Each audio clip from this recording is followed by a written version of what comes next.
6-pack of those chicken tenders from Raising Cane.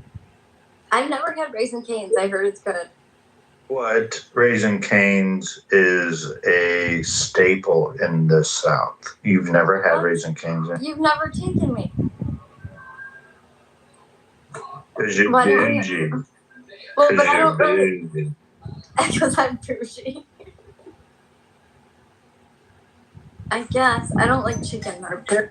It's the stupidest thing anyone ever write to somebody. If you wanted to get somebody and take them to jail, like, that would be the perfect note you would write. You know, the Candace Owens also said that she doesn't think dinosaurs exist and that the bones are fake, right? Wait, I don't believe shit like that. People take things that she says out of context all the time.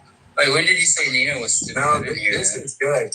This is good. Are you guys talking about the Charlie Kirk debate? Yeah. Yeah, but Andrew, I didn't watch the debate. I didn't watch the free trial hearing. Nina was asking Andrew why we let Sailor Cole was stupid. I didn't hear Sailor Cole. Not Sailor. Did I write Sailor?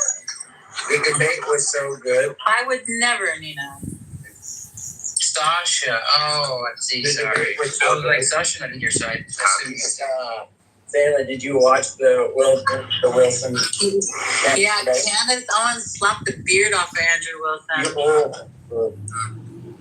I just can't stand to watch either of them for more than 20 minutes at a time. I only have so much faith. I don't agree with that, but I will say she did better than I thought she was going to do, because I thought it was going to be really bad. She at least made a few points that I thought were pretty good. I think she ended up giving herself more credibility. I don't think Andrew Wilson did what he claimed he was going to do. Yeah, well, it's weird to me that Candace Owens is like a Christian, because if she's going to have this mindset, she might as well try to debunk the resurrection of Jesus if you're going to be positing these like kind of just out theories, you know? No, it is. No, it's true. Like, we had more direct evidence. More direct evidence that Tyler Robinson shot Charlie Kirk than we do that, you know, Jesus. That's not true.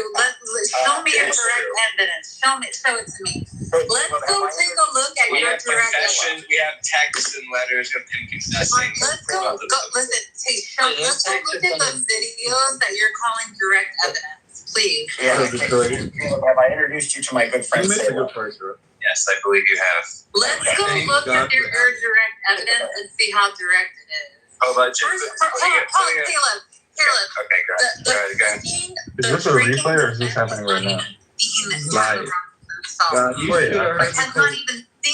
can't see the room. Apparently, what is it?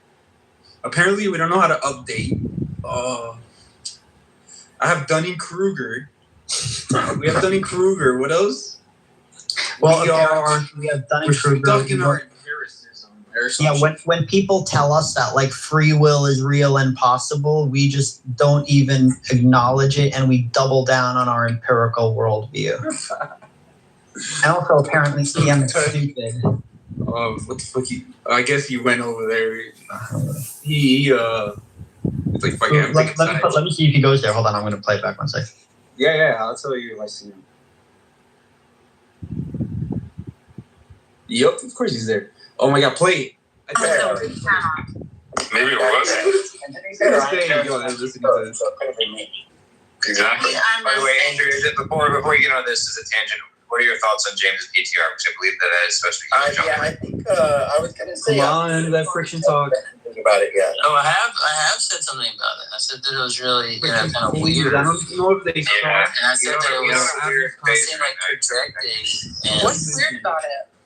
Well, between the two of them, there are 5 different hands that you can carry. Yeah, let's start with this. It's a homosexual. Is this live? Peace. Yeah, it's live.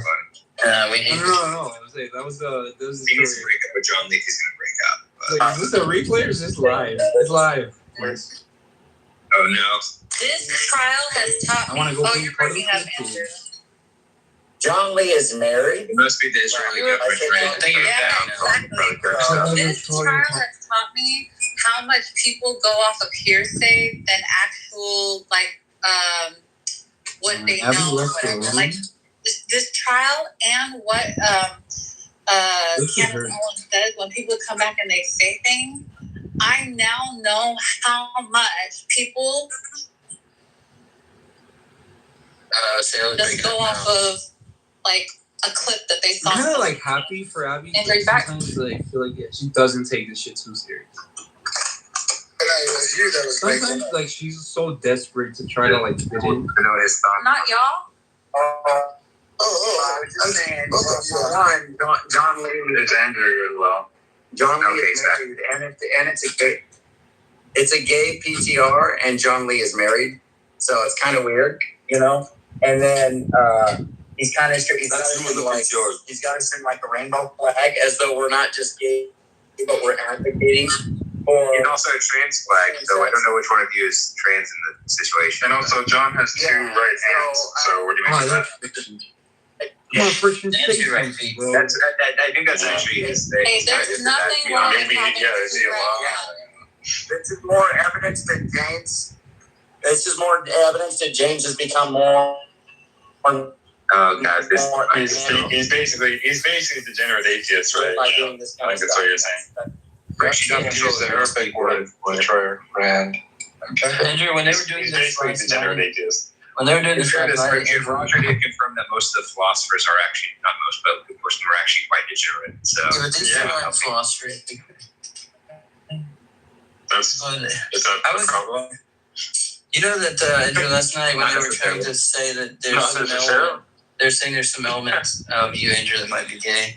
I defended you and I said, I don't know what you guys are talking about. This sounds like this thing that like non-believers do, where they kind of like secretly are hoping that Christians are gay or something. Yeah, they hope the homophobic ones are gay because that's just funny. It's kind of weird. It's kind of weird how like all homophobic Christians. real. It seems kind of weird how all these like very famous homophobic Christians all would just end up being gay, right? That is kind of actually. I don't know if that's true. I mean, the sound because they're projecting, and it's like I bet you anything. I bet you anything. Steven Anderson is not gay. I don't know about that. I'm not confident that he's not. Have you seen his haircut? Dude, I don't know. know. He got the gay accent. That's like one of the times to know that you're not gay. This is massive coat. It is. Oh, what do you look up a list of like famous anti-gay Christian like crusaders who like ended up being gay or like having like male prostitutes, like having sex with prostitutes. Let's say out of over 2 billion Christians, that there's like 359 million anti. No. I don't play that game. And you can pull up a list of 12. No. I don't think they saw your message. Can you go back? I can't go back. It's live. No. I'm DMing Abby. Because I thanked her for writing in the comments that we're listening. By the way, actually, it's true. They've done these studies that people who are like rabidly anti-LGBT, they are more like people who are like literally like violent or like they think they can kill gay people or shit like that.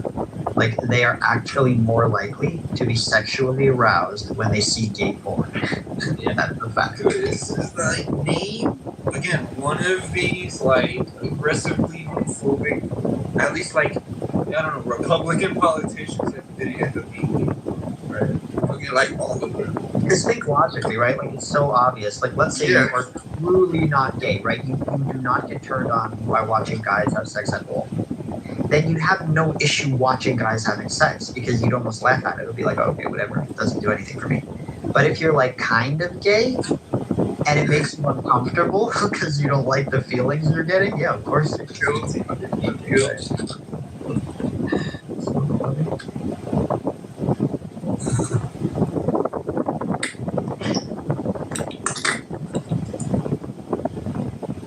Yeah, let's see what Abby says. I told her, can you go back? I don't think they saw your message. You go back and like something and we're listening. I just wanted to talk about it again. But like now, knowing that we're listening back, it's gonna be good. But like what's crazy to me is like I'm just for fun as like an anthropologist, I try to see it from their point of view. And like from their point of view, they really think that like we don't update. So let me make it clear, because they want it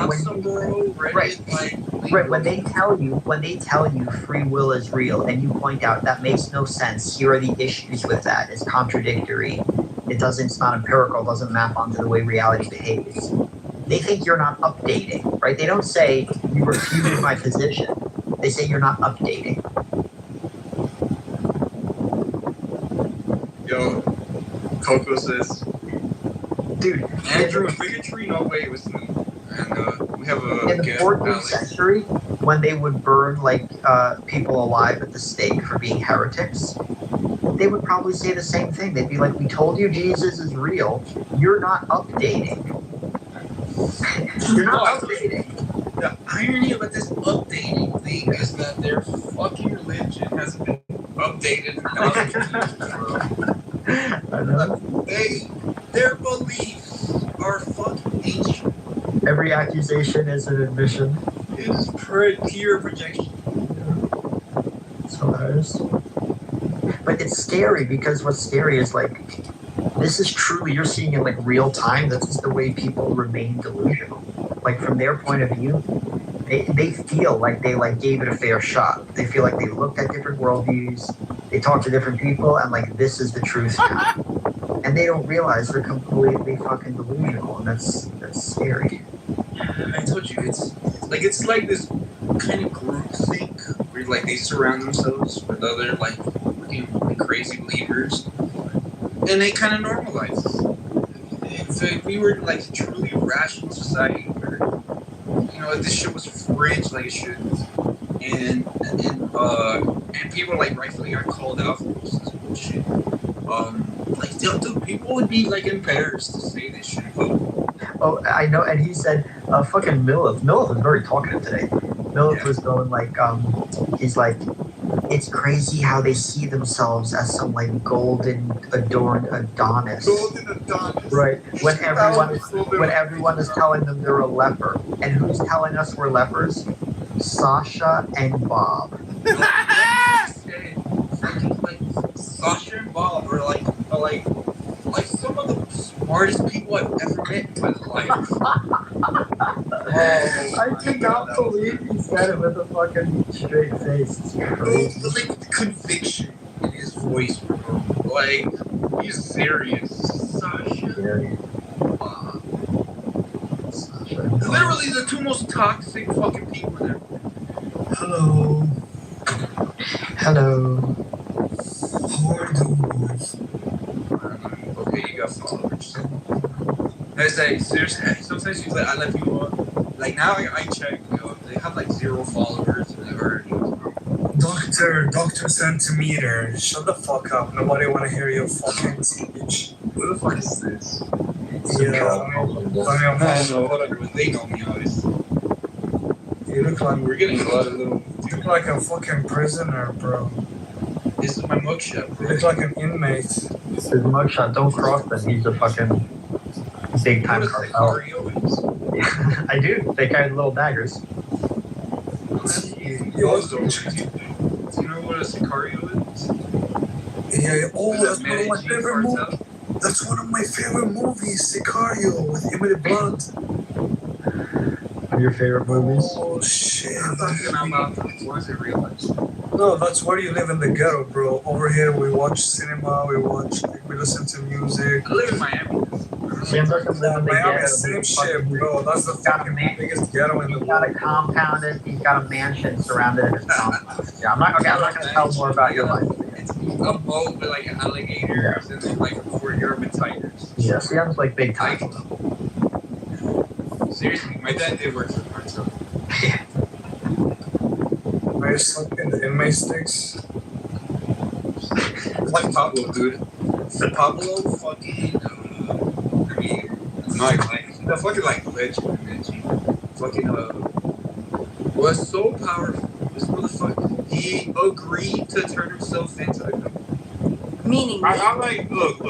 I like. Hold on. Listen, I like white Me people. as in me? Yeah. Oh, was it Ann? Was it Ann? My bad. I might be wrong. Yeah, I said.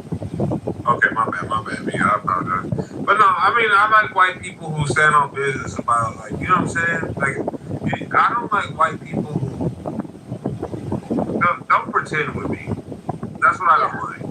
Wow. We don't either. That's white people don't either. I mean, that's like a, do you, like people like you who like pretend to be like no, he's not really Dominican. But he tries to be Dominican. Like, what the fuck are you talking about? Bird guy is so. Look, like I said. Okay, do you respect that guy? The guy that pretends to be Dominican?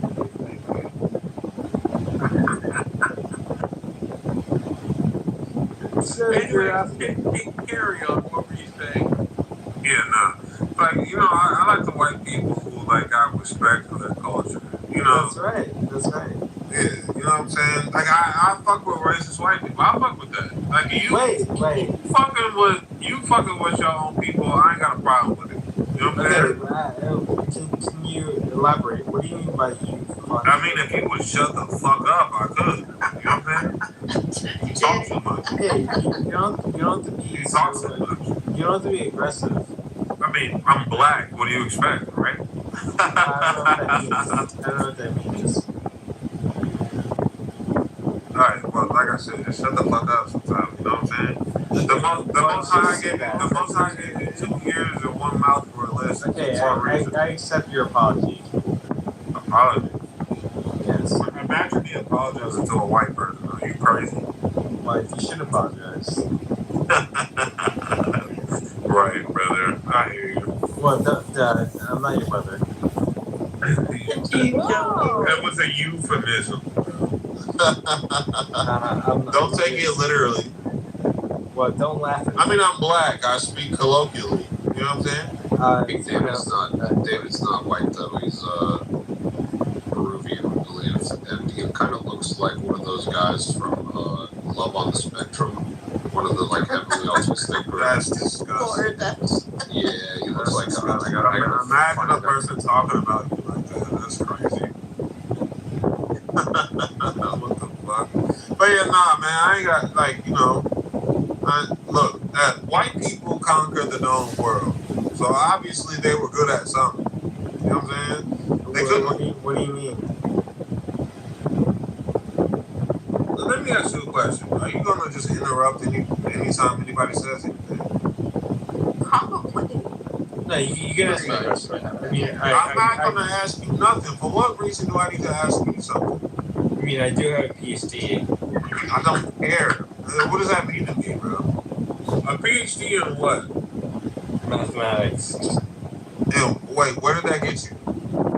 I mean, I'm not gonna say how much money it made, but you know, it's working out well. Brother, I didn't graduate high school. I'm a millionaire. I'm a millionaire, and I didn't graduate high school. Well, so what does that mean? $1 million. I worked for Tesla and didn't graduate high school. $1 million is not that much money. So. Did you just say $1 million is not that much money? Yeah, that's true. It's not that much money. I don't know. Maybe you probably $1 million. Hey, let me ask you a question. Hey, how much money do you have to make in a year, bro? How much money do you have to make in a year for you to be a 1%? I'm not gonna answer your question. No. With all due respect.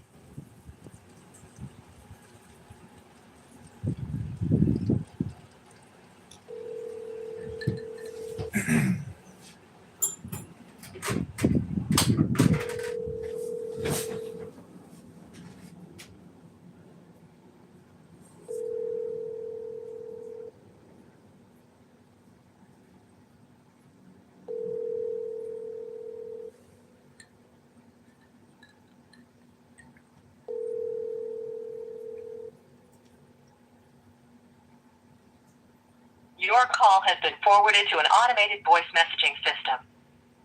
4-1.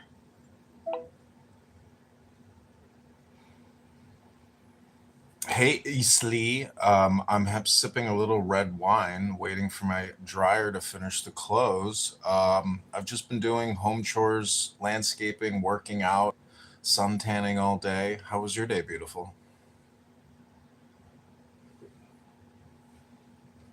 Why aren't you his brother? Yeah. Why? I mean, I'm saying it euphemistically. I'm not being literal. Well, I'm curious, David. Yeah. I thought you were a nice guy. I am very nice. Thank you. He's a wolf and Why she's wouldn't you stolen. consider all men on this planet your brother? Exactly. When I like Goo. Goo can be my brother, but Are you Jewish? He doesn't believe in Christ. Wow, yet. That's an interesting question. Well, Are you, I'm David? just wondering because a Christian wouldn't say something like that. Interesting, right? Are Tell you? me if this makes sense. Is anybody in the group? Wait, Okay, Ann, hold on, Ann, hold on. calm down. David, are you calm down, Jewish? calm down. No, let me explain. I'll explain to you, and Bima.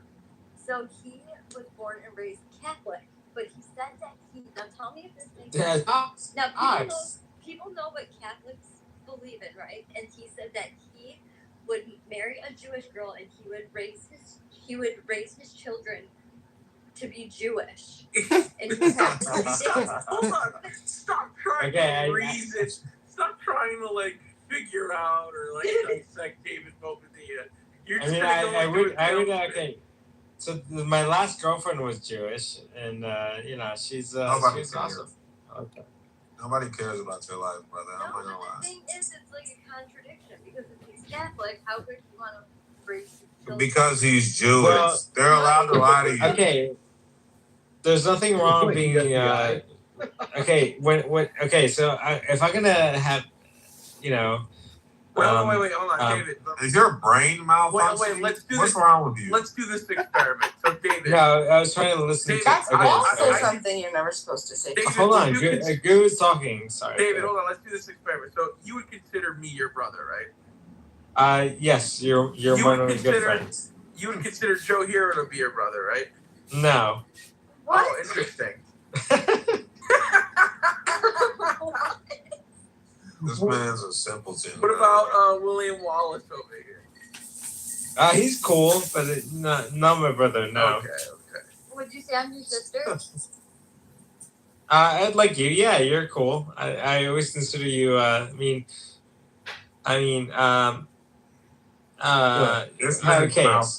maybe. You're an idiot, aren't you? Like I would say gun to the head. I would say yes. Okay. But gun to the head. Hilarious, huh? That was funny. I guess. The man's an idiot. So what is the issue? You're inbred. That's the issue. You're inbred. That's a personal opinion. I don't know where that comes from. To be honest. You're Jewish, brother. I mean, you have to be, right? Okay. First of all, are you being anti-Semitic?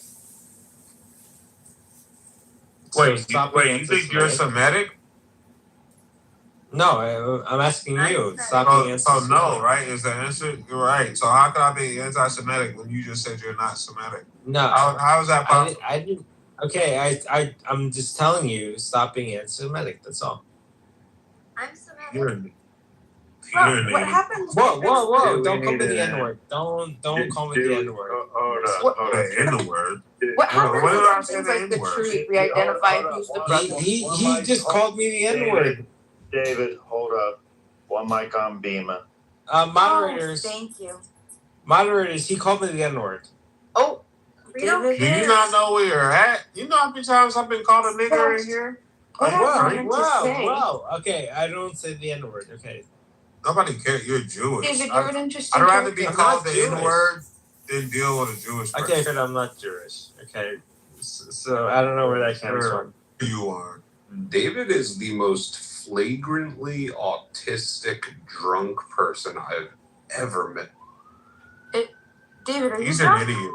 No, he's not drunk. I don't know what that means. What does that mean? I don't know. It means You're a simpleton. That's what it means. Your an idiot. autism becomes First of all, I'm not a flagrant. simpleton. I have a PhD in A mathematics. PhD and you're still retarded. Okay, I just have to say that a Well, PhD first of all, in we don't say mathematics the R is word. not We don't say impressive. the R word. My brother's fiance has a PhD in mathematics, and I think she's so dumb. Yeah, my friend's fiance. I'm just kidding. That's not nice. I'm just kidding, David. Well, I mean, like I was telling the truth, but I was surprised that she had a PhD. I was like, wow, you must save all of your rationality for just numbers.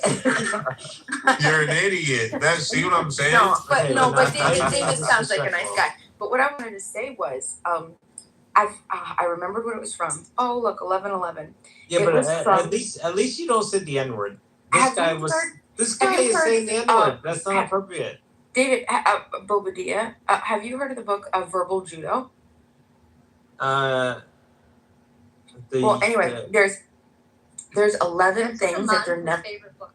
Yes, this is where I got it from. And so we did a replay, one of Monica's famous replays, for you haters who hate her replays. And we went over the things that you're not supposed to say in a conversation. One of those things is calm down. Another one that I heard tonight is, what's your problem? Another one is eating universals. Like, you never, you always. No, it was written by Jerry Jenkins, or George Thompson and Jerry Jenkins. So my therapist, like when I talk to my therapist, but wait, there's more. She always said, I'm sorry. So there's others. Hey David, do you know what Dunning-Kruger is? Hold on, wait, let me get through I'm this. sorry, go ahead. Say again. So yeah, I was just gonna say, like, really quick, like, you know, when I talk to my therapist, who I'm gonna see her on Thursday. Is it Dr. Katz?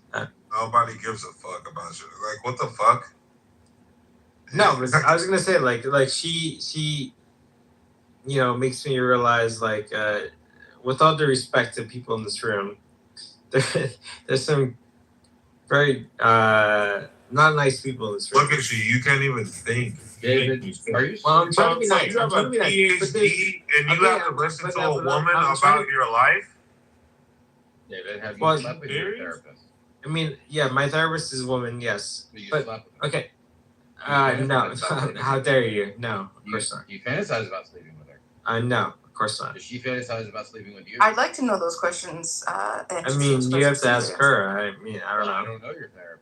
Definitely not. I can tell by the way. No woman wants to be with you. You know, with all due respect, you guys are being very inappropriate. No, we're gonna start debating Jung versus you know, versus Freud at this point. So that's when like you know, when I was in the room earlier today, with my Jewish friends, guys, and we're talking about. PTR. Oh my God, you lose. PTR. This is the real photo of David Booman.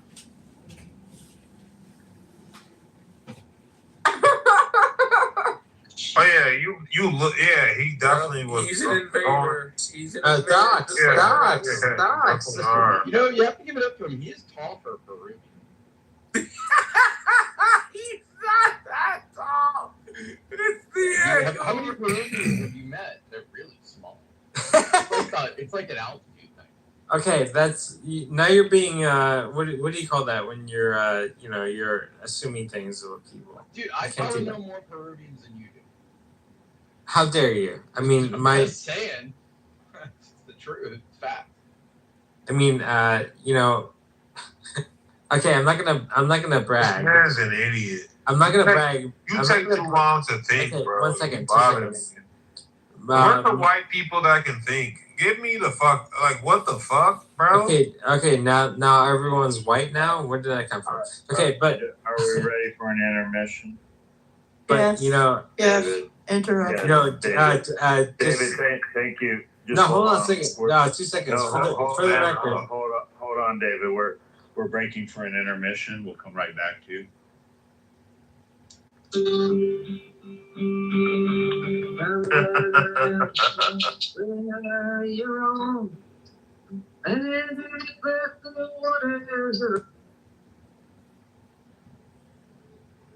It's really funny. Well, it's really funny when you get it about. He's talking about what you're looking at, but obviously the stewardess hears he's trying to blow up the plane. That's the type of jokes they give in it. I was just thinking, is it next month is quarter century since 9/11. Yeah, bro. Crazy. Another good joke. So like, yeah, dude. Don't speak too soon, for the wheel still spins, and there's no turning.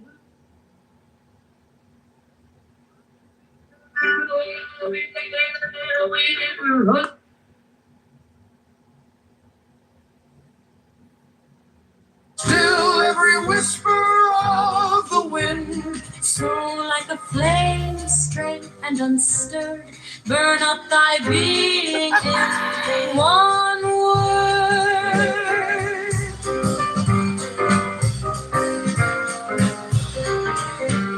Next, still that ecstasy prolong, thy meditation steep and strong, slaying even God, should he distract thy attention from the chosen act. past all these things in one o'erpowered, time that the midnight blossoms flowered. The oneness is yet even in this, my son, thou shalt not do amiss. If thou restrain the expression, shoot thy glance to rapture's darkling root. Discarding name, form, sight, and stress, even of this high consciousness. Pierce to the heart, I leave thee here. Thou art the master I revere. Thy radiance that rolls afar, O brother of the silver star.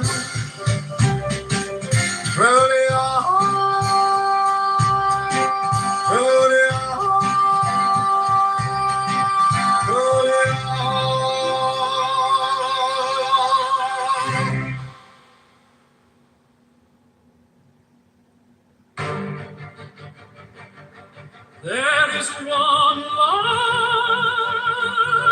of the sun, though it is distributed over walls, mountains, and other things infinite.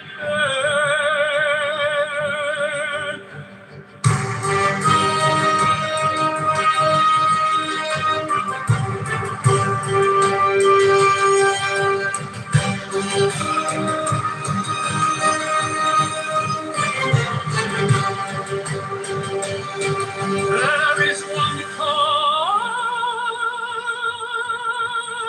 substance, though it is distributed among countless bodies which have their several qualities. There is one soul, though it is distributed among infinite natures and circumspections. There is one intelligent soul, though it seems to be divided. Now in the things which have been mentioned, all the other parts, such as those which are air and substance, are without sensation and have no fellowship. And yet even these parts the intelligent principle holds together, and the gravitating towards the same, but intellect in a peculiar manner tends to that which is of the same kin, and complies with it, and the feeling for communion is not interrupted. Man, thou hast been a citizen in this great state. What difference does it make to thee whether for 5 years?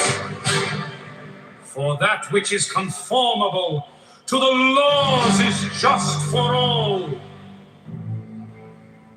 Where is the hardship then, if no tyrant nor yet an unjust judge sends thee away from the state, but nature who brought thee into it? The same as if a praetor who has employed an actor dismisses him from the stage. But I have not finished the 5 acts, but only 3 of them. Thou sayest well, but in life the 3 acts are the whole drama. For now what shall be a complete drama is dictated by him, who was once the cause of its composition, and now of its dissolution, but thou art the cause of neither depart then satisfied. For he also who releases thee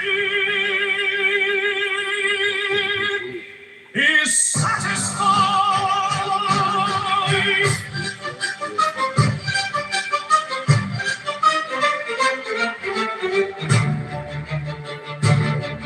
When thou hast seen Satyr and the Socratic, think of either Eutyches or Hymen.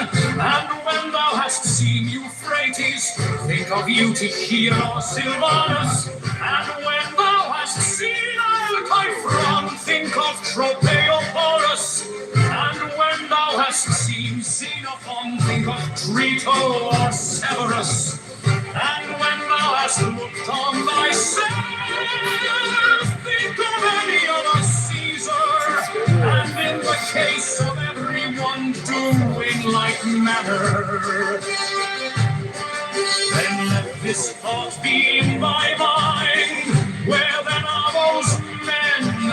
Nowhere, or nobody knows where, for thus continuously thou wilt look at human things as smoke and nothing at all, especially if thou reflectest at the same time that what has once changed will never exist again in the infinite denial.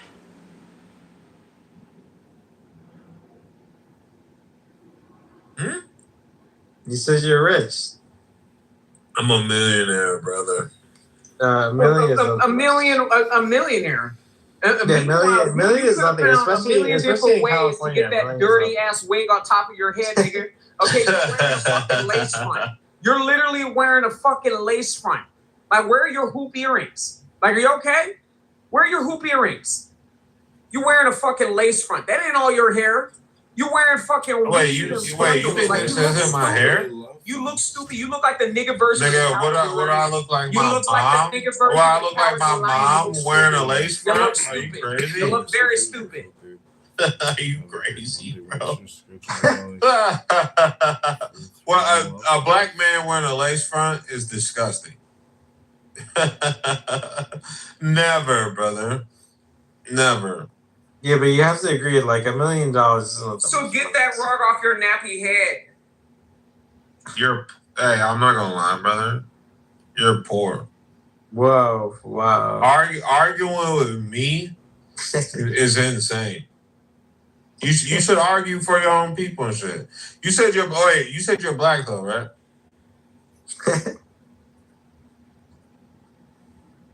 Damn, it got quiet in here. That's crazy. Imagine having a balding nappy wig on top of a balding nappy head. That's crazy. That's crazy. You got a whole balding nappy wig on top of a nappy. That's why I told you look stupid. You look like the niggerly cowardly lion. Did that hit like you thought? The nigger version of the cowardly lion from Wizard of Oz. You look stupid. You should put your bows in your hair and put on some blue earrings. You said I look like the what? Yes. You look like the nigger version of the cowardly lion from the Wiz. That's what you look like. Oh, the black one. Yeah, he actually might be. You look stupid. You look stupid. You need to accept the fact that you're old.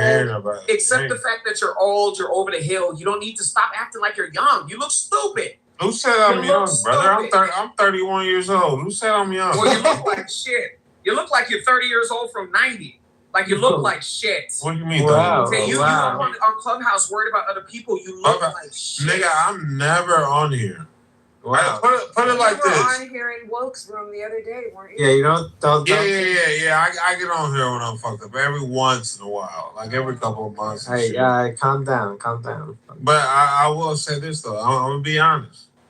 I like arguing with niggas. You know what I'm saying?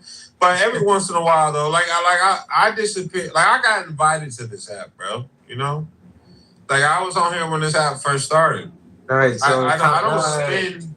All right, calm down. You said what? I said so were we. Listen. If somebody made a meme and you have 2.1 followers. You look stupid. 2.1K followers, bro. And you're on here all the time. You look stupid. You said what, big dog? Whoa, wow.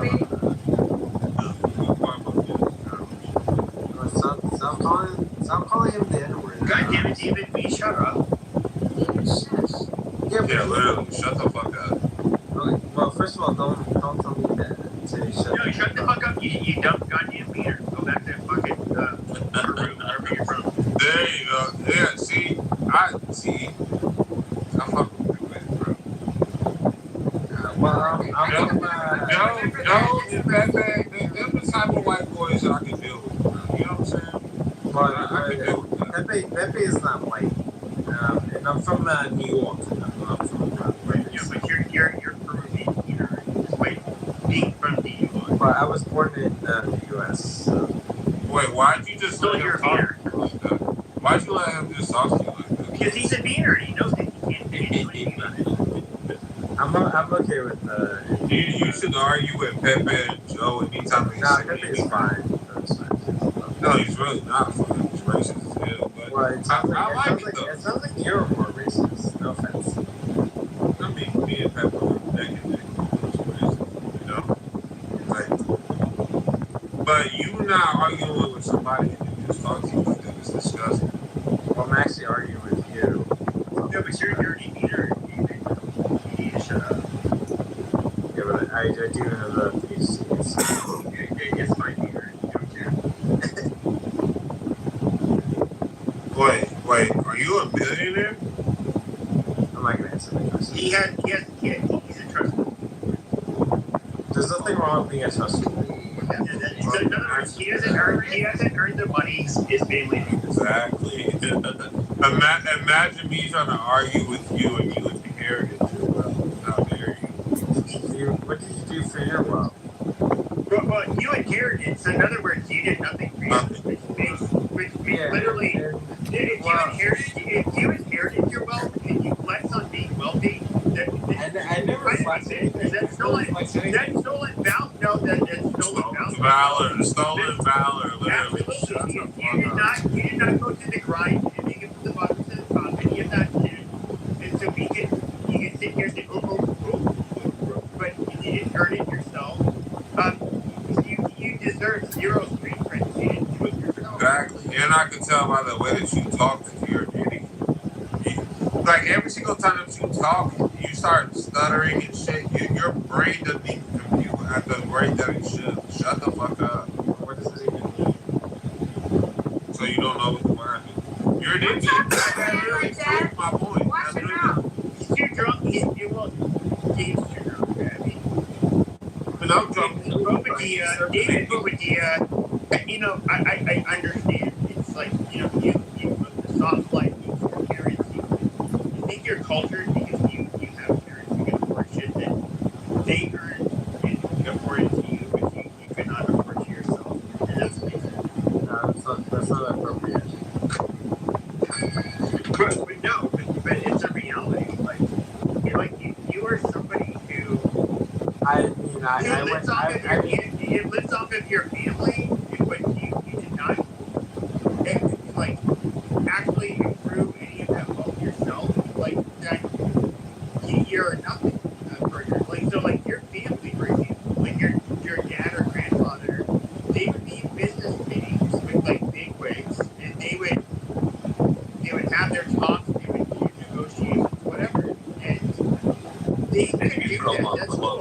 You were lucky enough that you were born to a family like that. Calm down.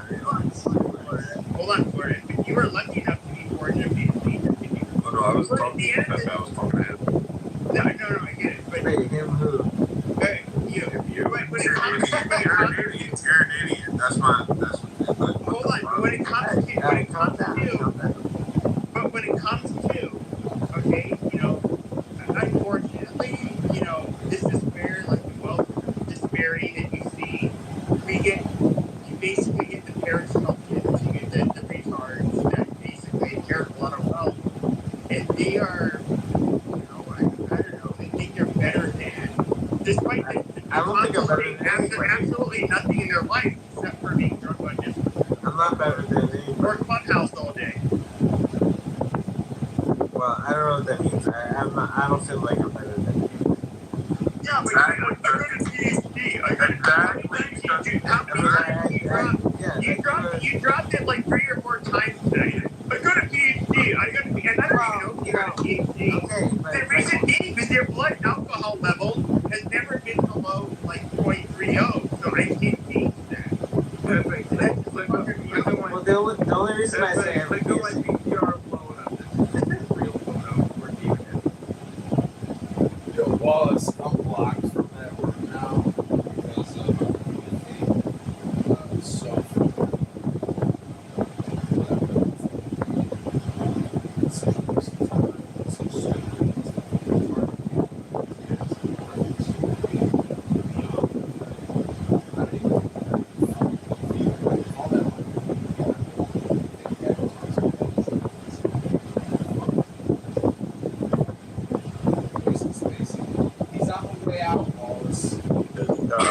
Wow. What the hell? You can't say that. You can't say that. Wait, what's a magic? No, What the hell is that? Hold on. We have black men in here that do not know what the magic Negro. Yeah, we did make the movie like White Man Can't Jump. We didn't even make that. But it's like, we ain't going. I believe this is a moment for us to hold content regarding what the magic Negro really is. Can you explain it? Yeah, explain it. Yeah, we listen. We remember the Titans. I think it's just like saying the word Negro. No, it's not. Without the magical Negro touch, you would not have what you have today.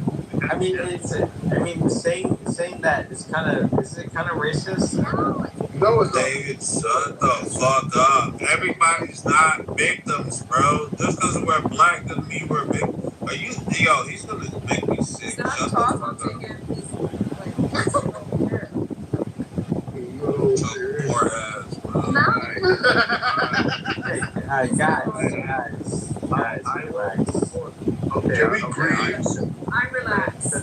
Hold on now, since we have... my therapist... Hold on, David, hold on. We're starting a content segment. Since we have people unfamiliar with what the magic Negro is, I have posted at the top the article from look, I didn't frame it this way. I did not create this. From the top right here, you can see it posted the Jumbotron. It's an LA Times article that was written in 2009 about the magic Negro. And what the magic Negro is that there was a belief that there would come along a black man. What you're saying is making me very unlovable. David, if I need to put you in the audience for this segment, I will. I didn't invent this. I'm just reporting it for the. Yeah. So can you stop saying the N word? David, why don't you go to the hallway and come back to the Listen. Look, I just come from the deep south. I'm familiar with this, so. That's not an excuse. God damn it! No one's in the audience. For fuck's sake! All right, David.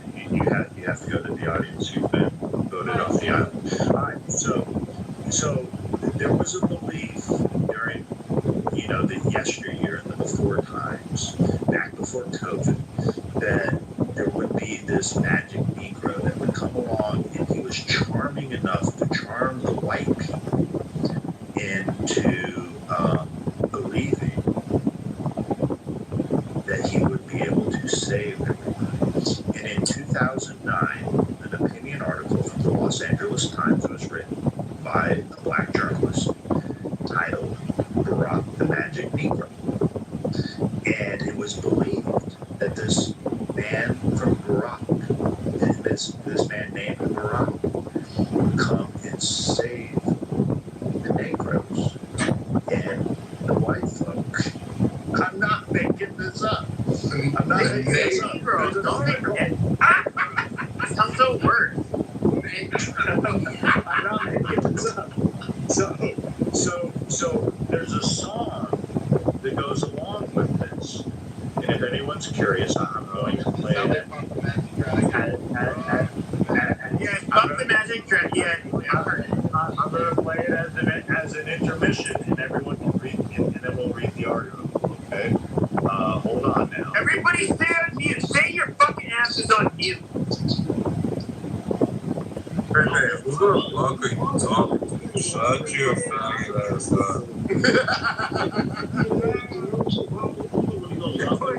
No way. Bring David down for the struggle. Hold on. I need one mic. That's Sharpton's Blackberry. Is that your recall? Now you can find us at David service. I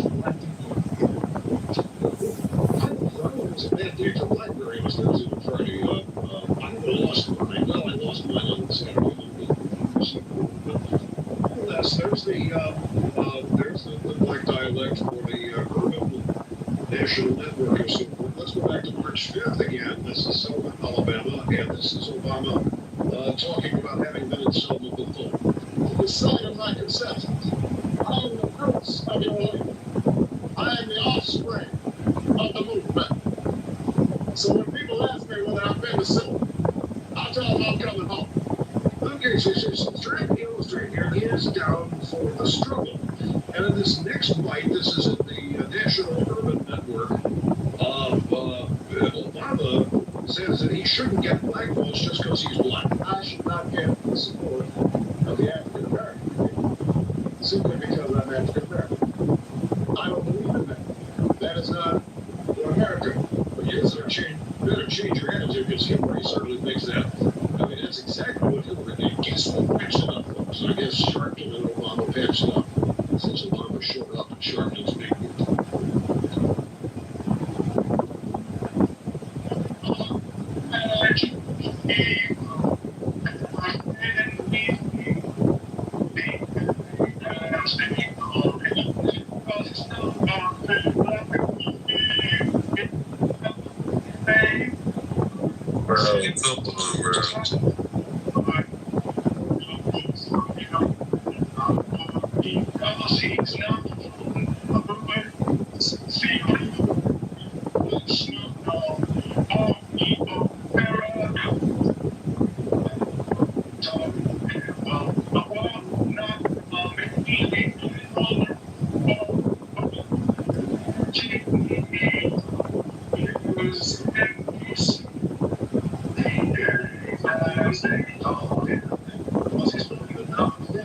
Alright, bro, what are we doing here?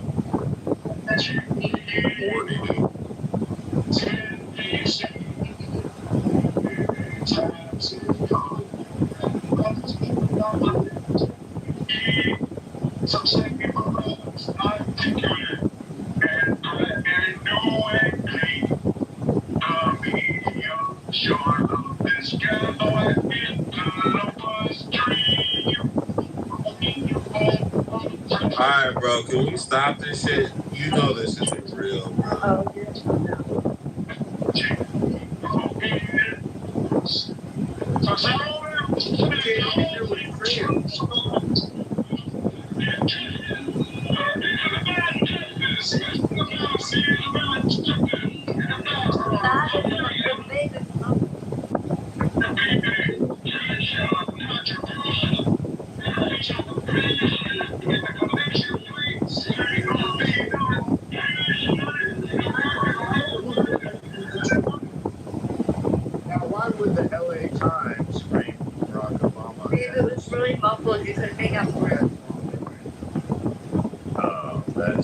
Okay, I think we got them. I think we got the point.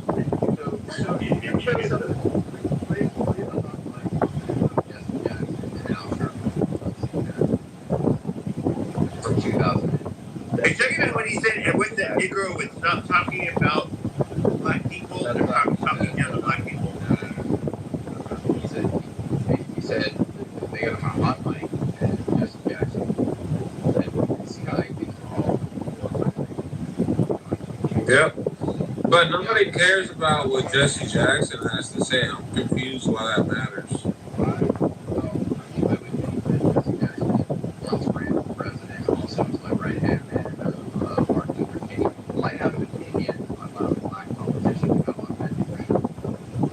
Wait a minute, you said Jesse Jackson has an opinion about the... Wait, hold on. James, are you black or white? I believe he said he clipped that nigga's nuts. His words. I just, the whole point was, I think somebody like Jesse Jackson has an opinion on this authenticity of black politicians. Hey, like a wise man once told me, an opinion is like an asshole. Everybody has one. Nobody gives a fuck. Nobody gives a... Nigga, nobody has ever in their life, if you're black, been like, what does Jesse Jackson think about this situation? Ever. Actually, a lot of No shit, bro. You think all black people are retarded? Like we can't think for ourselves. I ain't gonna lie.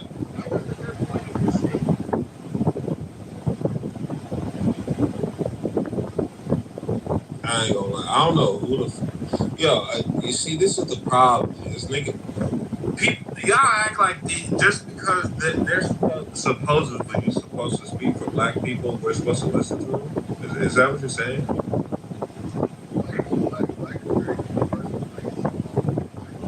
Exactly.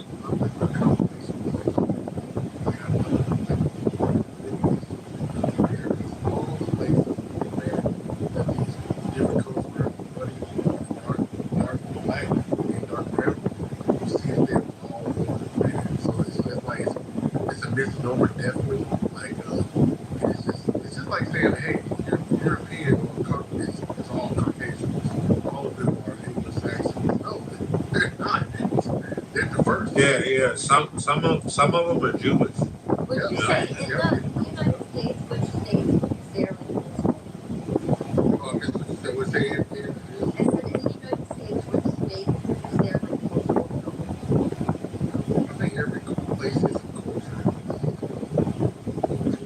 Yeah, that's a very weird thing to say. The high population states. I don't think she really, when they said cultural, she meant New York. Oh, like black people were? Don't get that stuff, man. They did it in our church. They did it like this.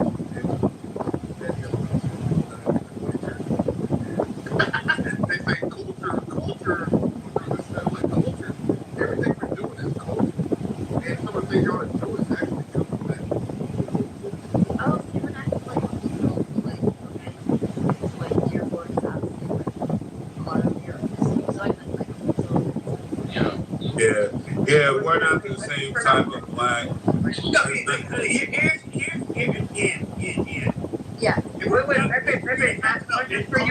Hold on. If we're going to talk about Michigan in particular, yeah, we can look at Motown. We can look at what the fuck was his name? Something Berry. Hold on. Chuck Berry. There's no Chuck Berry. There's no denying that culturally, this is where I extend my hand to black people. We don't need to. The amount of like, for example, musical, innovation that they had, it was grassroots. It wasn't like manufacturing.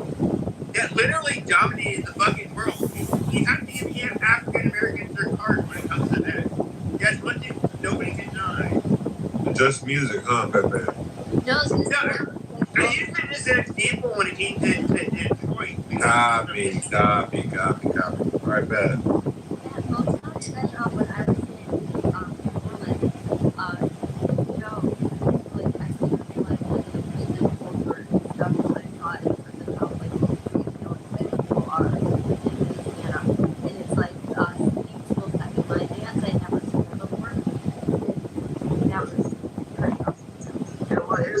They come from there. My great grandma's from there, and Baton Rouge. But that's cool because a lot of the Indians are down there too. They blend in with black You mean Native Americans, right? Native Americans, basically. Yeah, that's what I mean. We use different terms. I don't know why we do that, but it's just Drew Brees was one of them, right? So hey, as long as niggas are not pretending to be hey, niggas are cool with me. Hey, let's not skip over the food. Let's not skip over the food. That's a fact. Richard, one second. Let me clarify this. So, in New Orleans, every year they have Mardi Gras Indians, and it's been going on for about 150 years. And black folk in New Orleans dress up as Indians because they were treated worse than the Indians were in Jim Crow America. Okay, so part of the way they represent themselves as Indians is due to the atrocities that they face. That's not the reason why. That's not at all. That's you're way off. I have some questions. No, that is the that's why the Mardi Gras brother.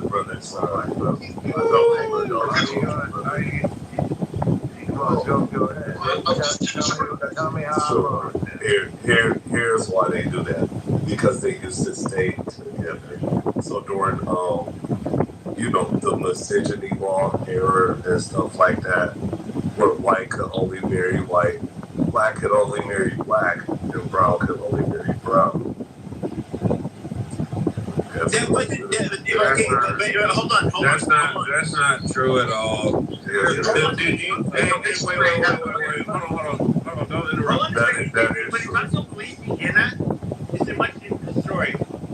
You had the decree of races where basically it was Spanish territory, and you had the great expulsion from at least half of my family. They were Acadian.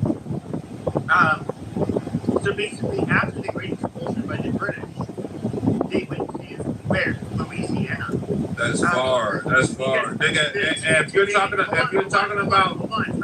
about New Orleans, that is. What are you? Hold on. Do you think I'm an idiot? Hold on.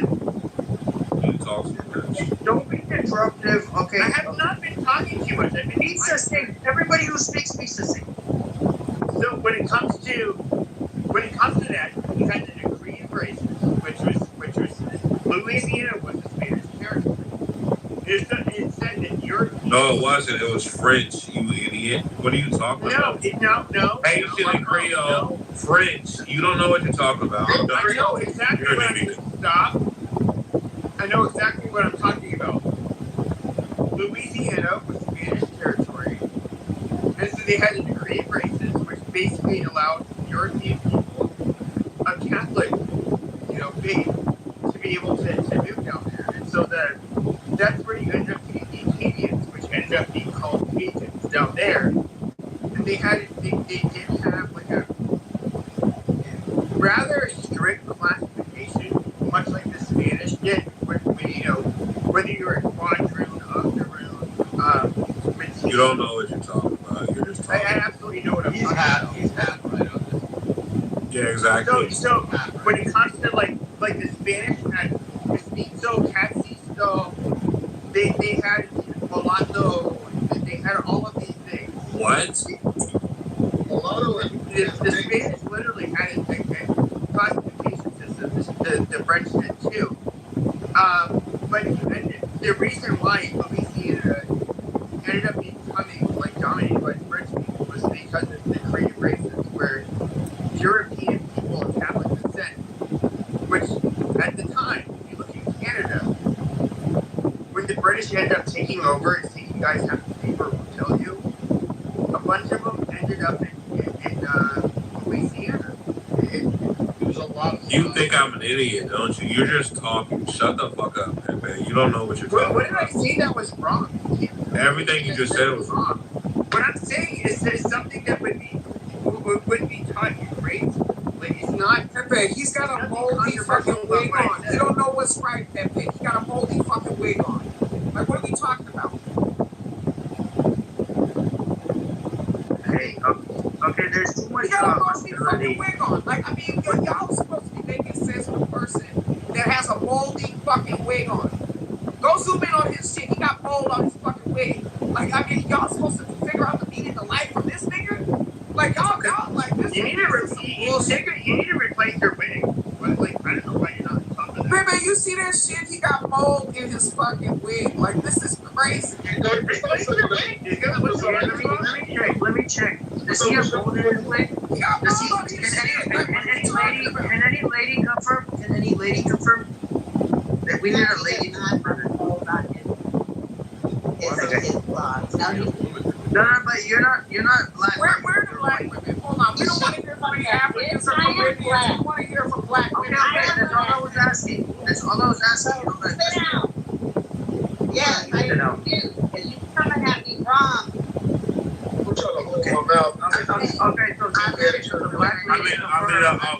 Of course, a gay black woman was to say that a black man doesn't know what he's talking about, right?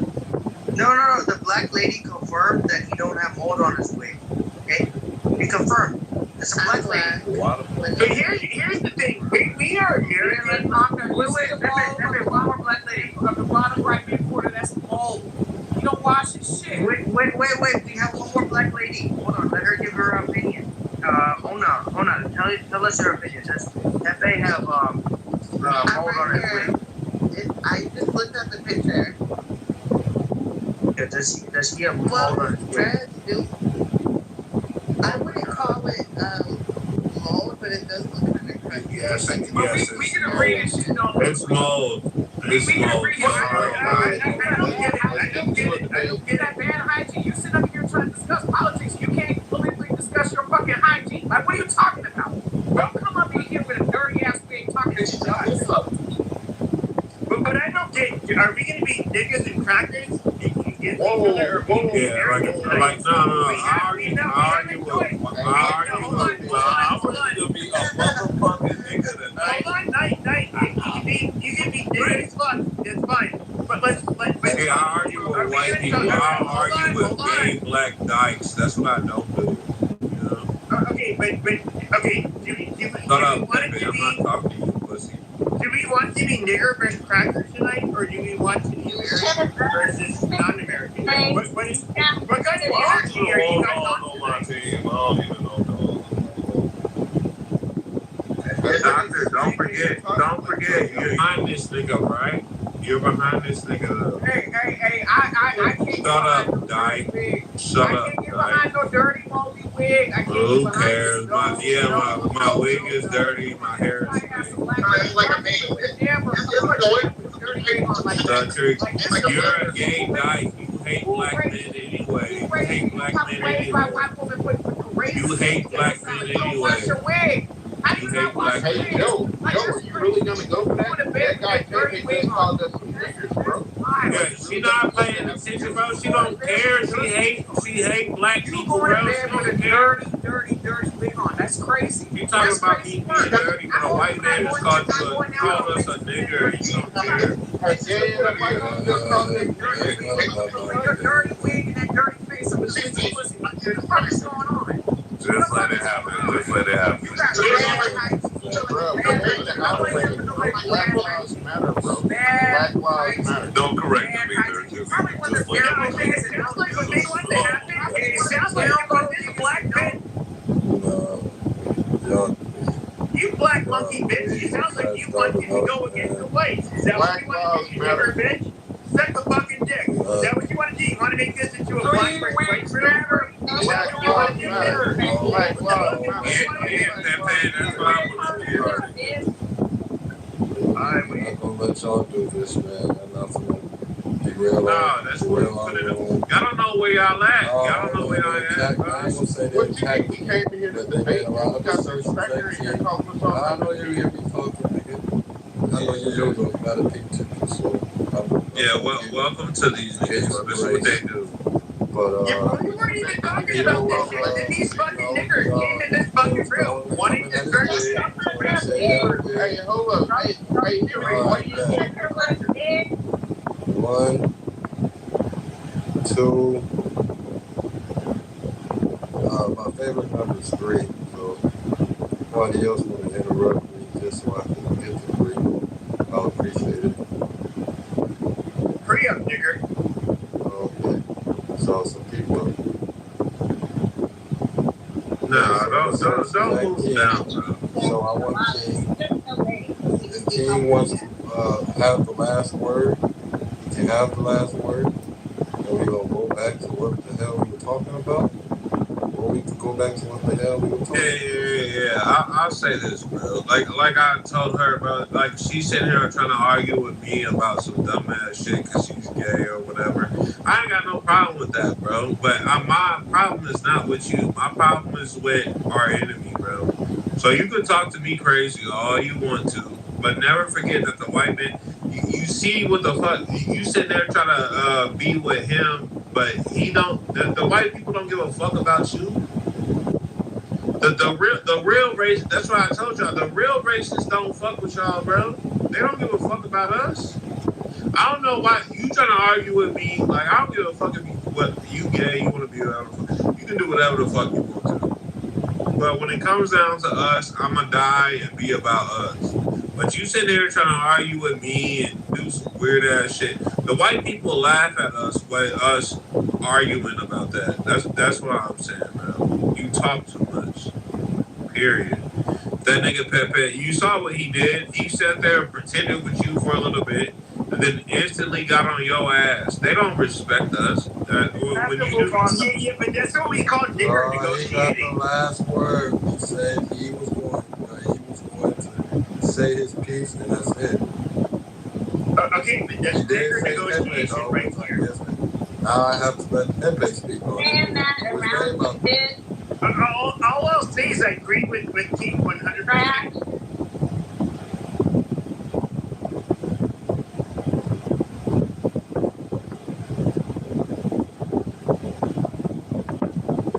Oh, now you people are quiet. That's amazing. Do we need to move on to the conversation? Hi. So the original conversation is in 2007. An LA Times journalist wrote about the magic Negro. And what he talked about is that there would be this figure that would come along that has no past. He simply appears one day to help the white protagonist. Now, why in 2007 this article was written in reference of Barack Obama, and why would it be framed as such? Well, what we were talking about? We were talking about Louisiana and that American. I'll say about that.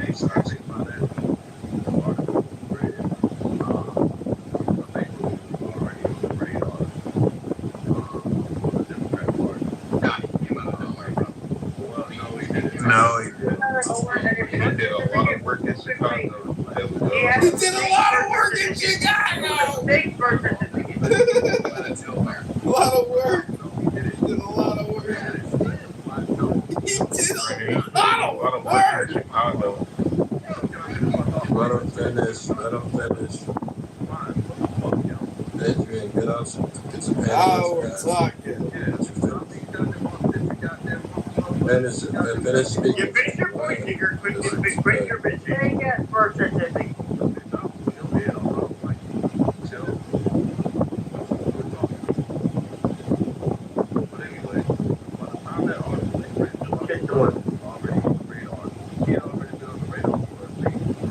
He's on a radar system for 3 years doing hard work.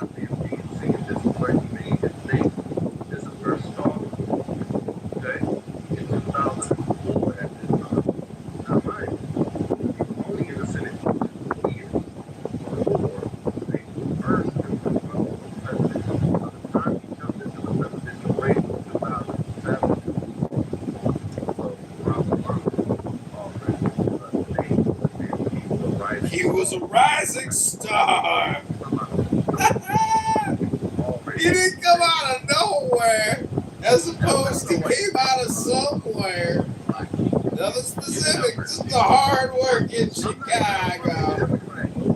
I'm not saying Barack Obama was by what terms? He was not even born in the United States. And that's where the conversation needs to start. Listen, he was. You want me to break it down? Listen, he was the most consequential president and Yes, terrible. Okay, you can argue it's terrible. Have we keep it in context of 2007? The Affordable Care Act was the most consequential piece of legislation that has ever been passed. Are you serious? 100%. Who's talking right now? Who's talking? Who's talking? The Affordable Care Act is the most important legislation and spending package ever drafted by anybody. That's that boy from Nepal. That boy from Nepal. Bankrupted the country. That boy from Nepal. I know you're not American talking like that, bro. Yeah, so we're Hold on, let's bring some context into this. Hold on. To be fair, look, we weren't talking about Obama's presidency. This was the lead up to Obama's presidency. However, just so everyone's aware, if you're paying very expensive rates for your health care right now, that's due to the Obamacare because they had sundown. Shenanigans. That's not true at all. No, this is very true. One Trump is the one that changed he took away the Obamacare. What about the one thing you're not done? Hold on. Obamacare is still in place. There was sundown law. Inside the law, there was sundown 15 years after when the subsidies would run out. Now, those subsidies have run out. Now, we can complain about the Republicans and the Democrats not doing anything about it. But to say this is the most influential legislation ever in place, bro, this was just a money grab. It's only made elitists rich. What has it really done for Americans? So when you guys, you're not old enough to actually be an citizen when it's actually when you have no. Okay, and I'm not saying that you're No, I agree with that. I do. So then why are you talking about 1.2? I didn't check.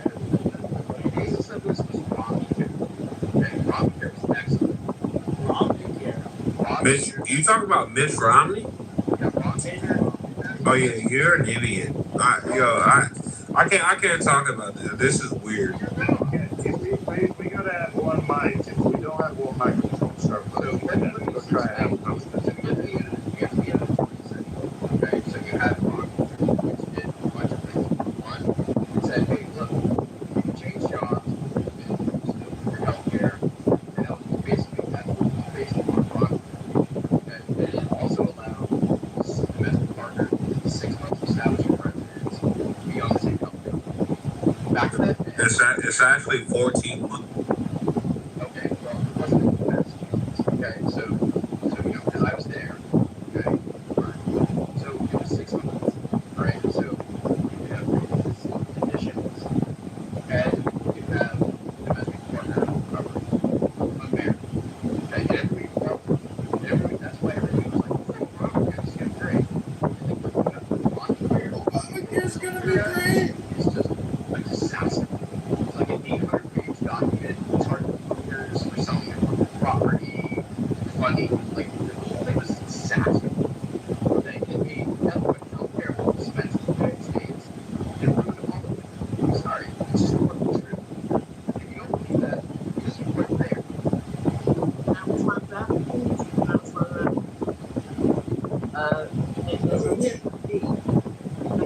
Here's the problem. Really?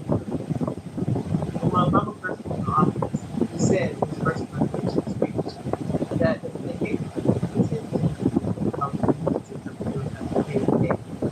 he said they are thinking about those. Your microphone is kind of bad, sis. You said it's good stuff, man. Yeah, can you hear me now? It's not the same, but it's not good now. Okay, it was not. Okay, go ahead. Yeah, I'm gonna try to the idea that Obama said he was going to both parties is something that he told us when he first came into office. And even after the midterms, we pushed, for Democrats, the majority of the House. And he put Obamacare or the Affordable Health Care Act on the table. They still chopped it up. They chopped it up so much to what we have today. And that was his initial proposal. His initial proposal was much larger. And I kind of always put it like this. He gave an encyclopedia to the white House. And they gave him back Jehovah's Witness pamphlets. And we're all scrambling in order to that Congress only passed. But the bulk of what he was trying to pass, the bulk of what he proposed, was played with and denied across the board. And we still in 2026 are thinking that this the dumb shit that just his path that we got is what he proposed. It's not what he proposed. It's supposed to be greater. And I wanted to extend that by saying that after Obama's last term, here comes Trump, right? And Trump's campaign, in one of his speeches that I heard, he said that, this is right after Obama, he said that Black people need their own healthcare system. And I asked myself where that should come from. So I went to AI and said, well, where did he say that? Where did Trump say that? And AI said, he said that a lot in his campaign. He just said in one speech. He said throughout multiple speeches in his campaign that Black people need their own healthcare system. I'm like, yeah, that makes fucking sense. Because he's trying, there's a band-aid that's trying to be fixed in healthcare in this country. That is, I know white people, I know the healthcare system in general is broken. There's a significant problem with Black healthcare. And people in Congress, people in politics are trying to solve that problem. You mean the American healthcare system? And in the original Obamacare, he was trying to solve that problem along with a whole lot of other problems in healthcare across the board. And it just didn't happen because we have a problem in Congress. And it's not a white, it's not a Democrat versus a Republican. It is a governmental problem. Healthcare, how healthcare sees Americans and how carelessly they distribute healthcare. For instance, everybody in Congress, you have an ear, you listen, they all know there's this problem that no one's willing to fix. It's a big problem. And so all I want to say is, when you criticize Affordable Health Care Act, you have to realize that Jehovah's Witness campaign that the Democrats squeeze through just to satisfy the rest of us is bigger problem. This midterm shit that we're marching towards is not going to be a solution because there's really not much to divide between the Republicans and the Democrats in the way that they handle our affairs. And so thank you.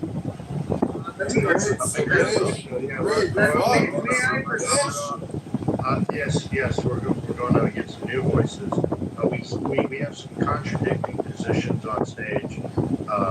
Just the speaker before said that Obamacare was the greatest legislation ever passed. However, it appears Chaya is saying that it had flaws in it, and it wasn't really what Obama wanted to put in.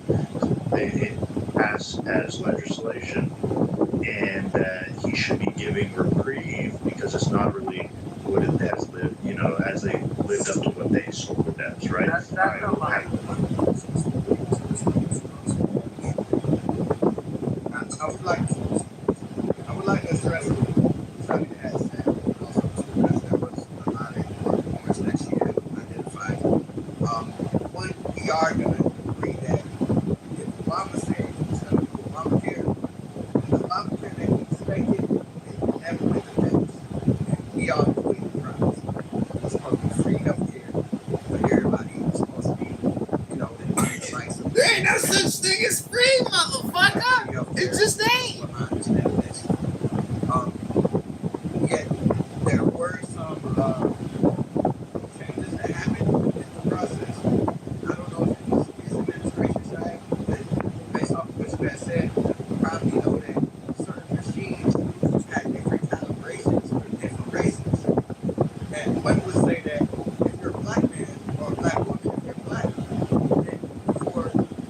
blood sugar, you were able to sustain a certain blood sugar. So therefore, it's only at this level where you were susceptible to having diabetes. And we found out that because they did skew the machines, they even had the machines at the foundation, industrial, play by play, build this way mindset that we as black people have had to deal with different illnesses because their machines wouldn't even give us the room to validate us being sick. I don't even know if I'm saying it right, y'all. I feel like y'all get what I'm saying. It's that they the machines. If someone else could give that and share that, So hold on. This is a little bit of code because the Democrats had 60 senators coming out of Barack Obama's election in 2000 when he took office in January of 2009. They had 60 senators. They controlled the House. They could pass any legislation they wanted. Democrats could write anything inside this law that they desired. However, now we're hearing, and I would agree, it didn't turn out the way that it was sold. Now, why would Barack Obama lie to us when he had the opportunity to literally pass any type of legislation he wanted at the time? And I disagree. Like, you know what Donald Trump, what the other, his constituents and But why did Barack Obama lie was his question. Why did Barack lie? I do believe in Barack lied.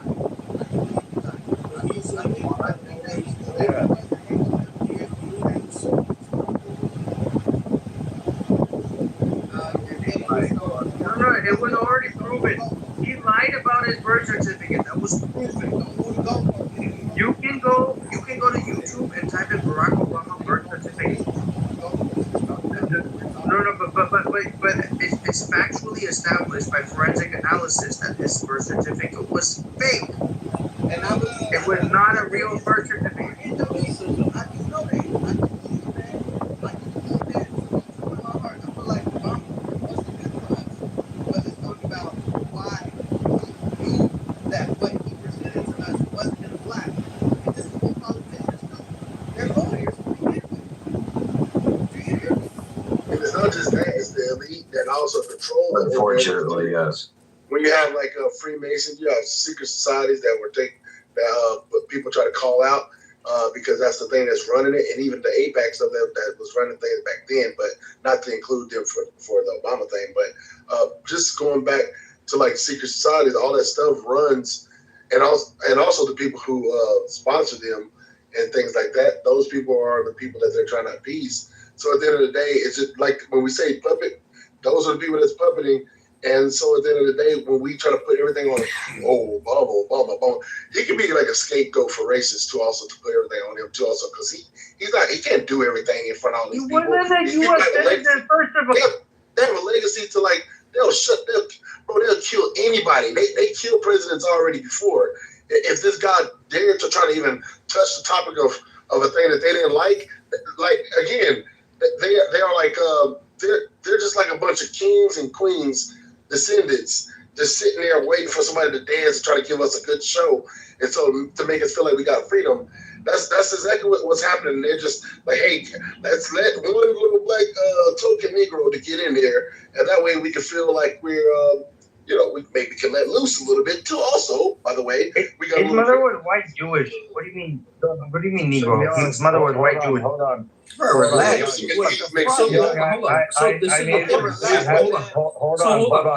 Hold on. Roger, I'm Ahmad. Hold on. Young, look, we need some clarification. Was Barack Obama tap dancing for the white elites when he passed this? Oh, they all were, but I would say Obama. I don't think he was tapping too much. He just kept it where it was at. A lot of things got released under him, and it is made to look like, hey, your black guy did all this, but they actually know they're just using that for a moment just to pass all their exotic things through him. You know what I mean? And they do that with Trump too. Also with Trump. Young, sorry to interrupt. Do you think racism is over? Like a lot of people say, because we have Obama. I believe. I was asking Young. Thank you. Young, go ahead. Yeah, straight up, Moose. Sure. Hold on, quiet.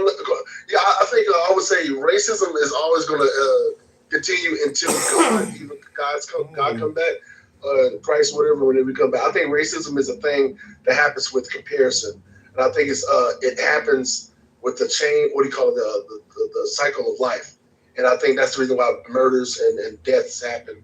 So racism happens with animals, happens with us kids, and all types of beings. So I think it'll continue until God levels things out, whatever. I want to hear what you were saying before he asked that question, because you were on the road, and I think you were coming to a conclusion that we probably would have agreed with, Young. Okay, yeah. The closure about it is that these are descendants of kings, queens, and it's all a game. It's just commerce to a lot of these people, and we're just guinea pigs and descendants of people who are guinea pigs to them. And so at the end of the day, it's all look like a show. Like as a rapper and an entertainer, we all know that it's a show.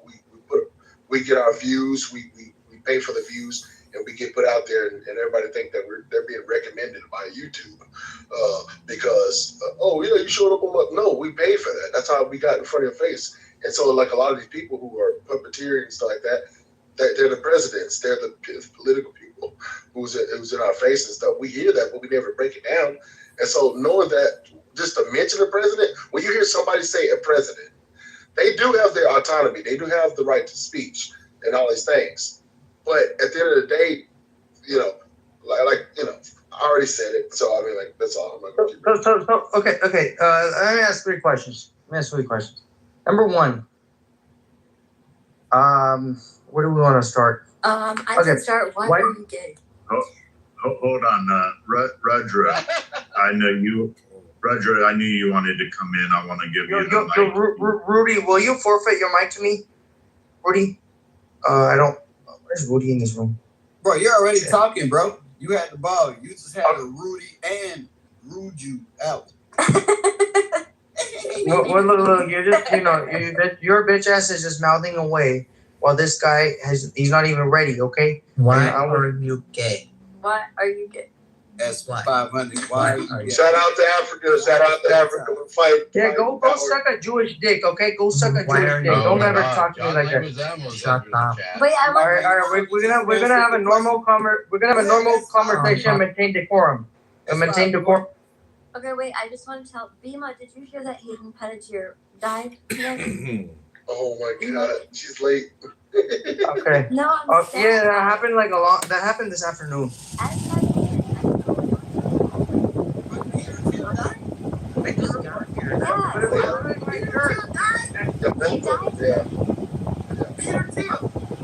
She stood for a lot of cultural things, like a lot of global cultural things. Y'all understand that the underlying narrative behind that death is that it could have been a suicide or overdose, right?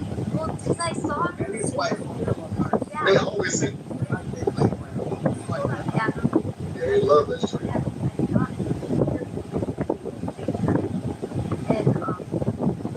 Talked about all like what I childhood and stuff like that. She seemed that she had postpartum. Yeah, they were into postpartum as well. Yeah, never admit to that. Somebody just told me just recently. You gotta say I am not suicidal. Like you gotta say that because you gotta let people know, hey, that's their dirty game. But in order for them to make a rise, they gotta get you to say certain things. They know it's what you signed up for. So say at least this. That way we have your leash in their fame and all these things and also the downfall. That's why I think a lot of artists why they fall off. These niggas, when I say niggas, I mean all people. Most of these artists, they are very creative until they die. So these people back up for some weird reason, not because they fell off. I don't believe any of that shit. It's in your spirit to be an artist until you die. Even if you die, is what I don't care. So I think they're so weird in the music industry. It's so fucking so, I don't know, just evil. Not everybody, but they always want something. Like they can't just love you. They can't just love what you do. They gotta tie you to something, like out of their jealousy. Like, yeah, but it's unfortunate that, you know, this young white woman and a mother, you know, had her life cut short. It's like, why couldn't it be one of them nappy-headed, you know, mumbling rappers, you know, one of them long, flat-footed, you know, Negroes, you know, just with the head going in 5 different directions and a bunch of baby mama bastards all over the place. It's like, why could we cut a life like that short? You know, sucking up resources on the government dime. This young white woman that just had a baby. I mean, it's very sad. People don't respond to that. Black people on stage don't respond to that. Let them have it. So how recently did she just have a baby?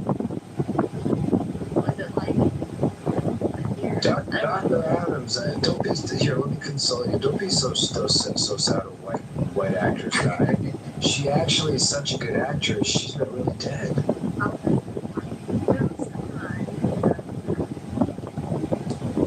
Everything you just said about black actresses is hilarious. No, I didn't. Notice when they're done to talk, my conscience already said don't respond to it. So I'm not responding exactly to what you said, but I thought it was ironic when you said don't respond. I was like, I felt it every fiber in my being told me, like, that was the wackest thing I've ever seen from any human. No, don't respond. Don't respond. I'm just telling. I'm saying I agree with you so much. Yeah, that's right. Listen to your boss. We know the women lead in your ilk. Don't. We know the women lead in your ilk. Yeah, she stood for a lot of people though. From that, I mean, like, what do you call it? Radio, all of that too. Yeah. The titles. You know what I mean? Like she was very cultural. Like she didn't have no fear. And even as the River Titans, she was badass and everything that way. She was I just right, fact. Yeah. And then she was on, okay, we talked about One Life to Live. You know those soap operas back in the day? Yes, I heard of that. Yeah. I did not know you. That's crazy. No, you know, and is it Andy or Ann? Okay, and you know what's crazy?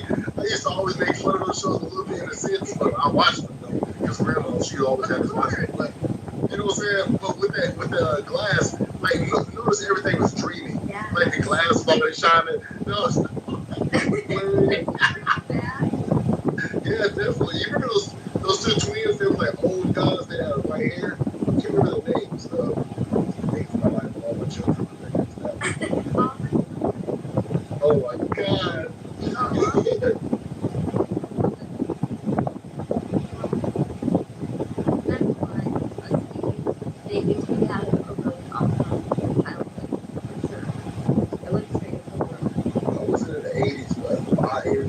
Anybody in here that was 80s, I look at their days, like even Full House and stuff.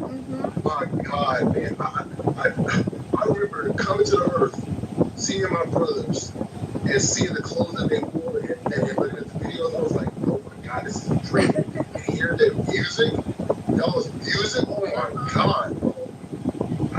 Like y'all walked out of heaven, like, I don't know.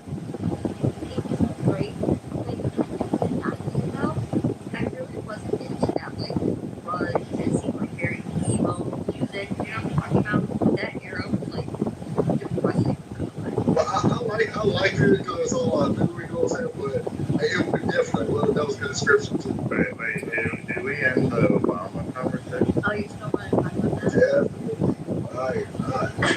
Definitely. Waste of time.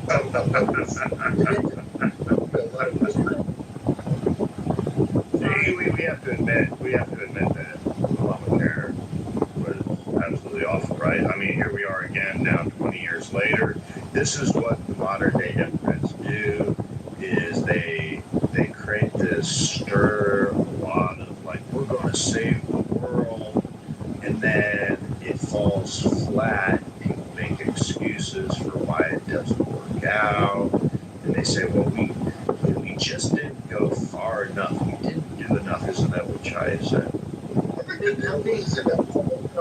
be more good is that when we vote every 4 years, sometimes parties that we put in office all let us down. They all let us down. We're being controlled by 1% of our population, and we've been controlled by a very long time. And so you have all these presidents and all these Democratic politicians and all these Republican politicians who are being bought in the lobby in the system that continually tell us a story during the campaign and continue to put us down when they're in office.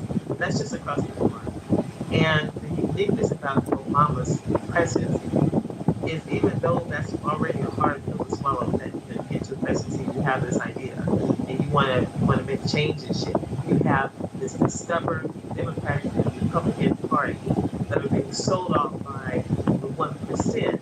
Here's Obama, who's a black man, and they're the one, and he said it, he's the only president who said his first inauguration. They're playing music. Every proposal that put in their face, they won't even read. That is quote unquote what he said in his first inauguration. So he got to uphill that climb on a hill that's already impossible to climb. All presidents. Was it because he was black? Well, I would say this. No other president has said that. No other president's inauguration starts off with okay, so then, is that the president that has ever been president face pushback in politics? We're not talking. So not only are they all push, they all face pushback, right? But yeah, so you're agreeing with me. I'm just saying Obama's because he was black. So what I'm going to do is I'm going to take because I didn't take President Obama. What I said was he told us, because I'm an old lady, I'm going to maybe presidencies, but I don't remember any president saying the things that he said about his cabinet or the thing he was facing. But my bigger point is not his particular climb. His particular climb was like steeper. What my point was is that it's both the Democratic Party. You can't say we put all the voters in there, we get all what we want. And we put all the Democrats in there, we get what we want. And it's proven that none of that is true.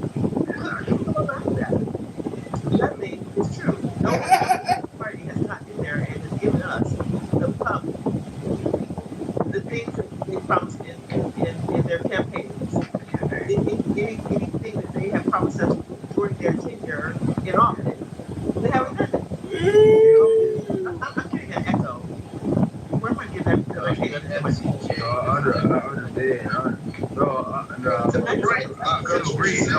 I'm agreeing with you. I just want to finish without but I just want to finish without the echo. I was just agreeing with what you were saying. Yeah. How is that funny? Can I finish? But can I finish without interrupting? Can I finish without interrupting? Trump said no new wars. Trump said y'all niggas got diseases in y'all brains.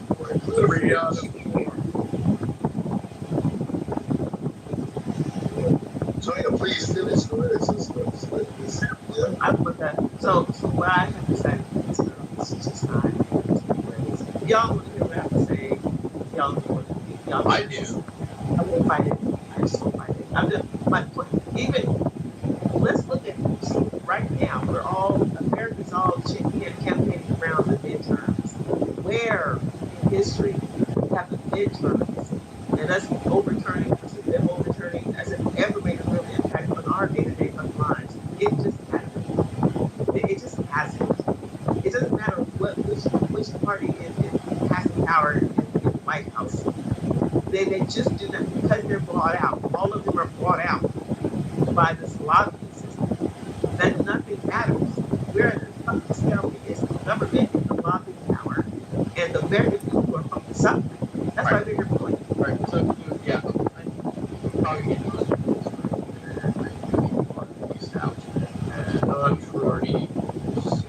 Alan,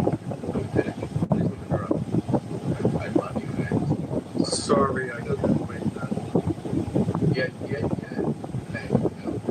Hey, I know one.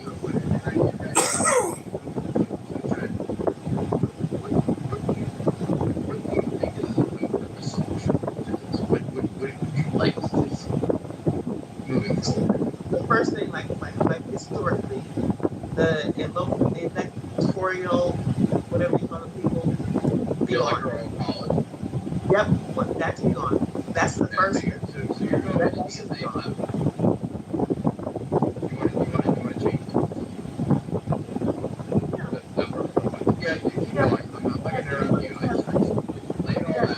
The answer is yes. Yeah, the answer is yes. The electoral college should be on. That's first off. Like everybody has said that my entire life. That's the biggest rub against the system is the electoral college. So let that go. Wait. Hold on. Because you monologue a lot, so when you make like bold statements like that, it incites where people want to respond. So Chaya, ultimately you want to take away the rights of states and just lump it all into a system where every vote, regardless of where they're from or if they're legal or not, counts, right? And states don't matter. So it's funny you said they're legal or not. You get rid of the electoral, right? No, I don't know that part. That's not my. We know very well. We know very well. But that's not my. That's not, when I vote or when I register to vote as an American citizen, I expect the system to understand who's American, who can vote, who can't vote. That's not my problem. That's another problem. Because when I vote, I know the process. I know that I. You're just talking out. Are you confident that the election system is adequate? That all the votes that are counting are American citizens? Just like I am confident that my phone is not being scammed right now because there are a whole lot of systems in place for my phone not to be scammed. It's not that my phone cannot be scammed, but there are a lot of systems in place to try to make sure that I can have a conversation with y'all without anything, without being scammed. There's systems in place to protect some shit. And so I think there's systems in place to protect that the vote in the United States is coming from a United States citizen. I don't worry about that. If your systems are not in place, if your systems are fucked up in some way, that you let people who are not American citizens vote, you need to solve that fucking problem. That's not my problem. That's not my problem.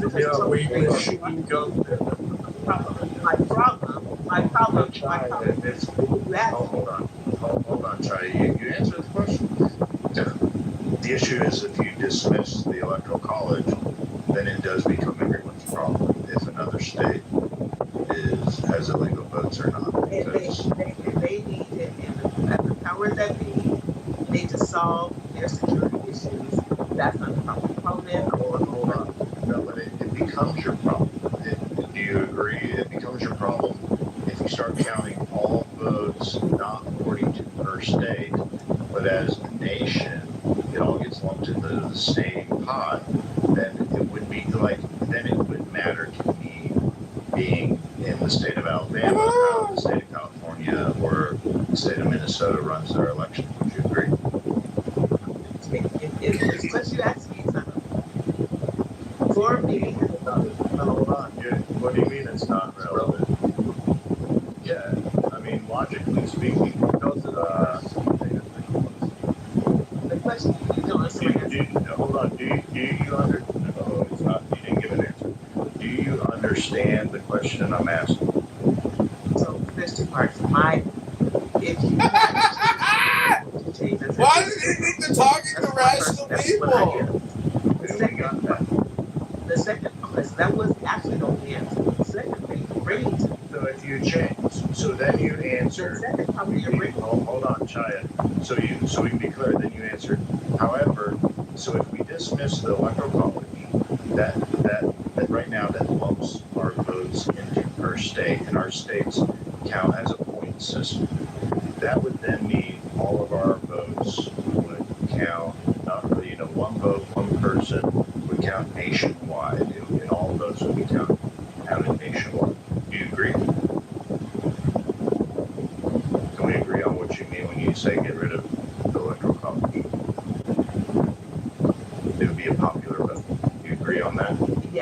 That's Okay. that's correct. Okay, so we agree on that definition. Great. Let me first you, man. What before she wants to get to let her defend why all of James 1.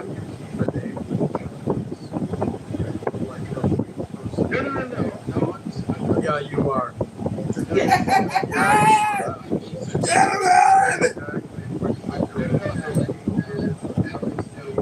I woke up and then she was done, and then you asked me another question.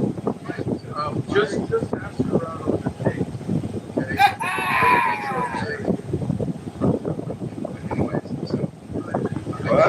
Oh my God! Yeah, I know you want her to speak, but there's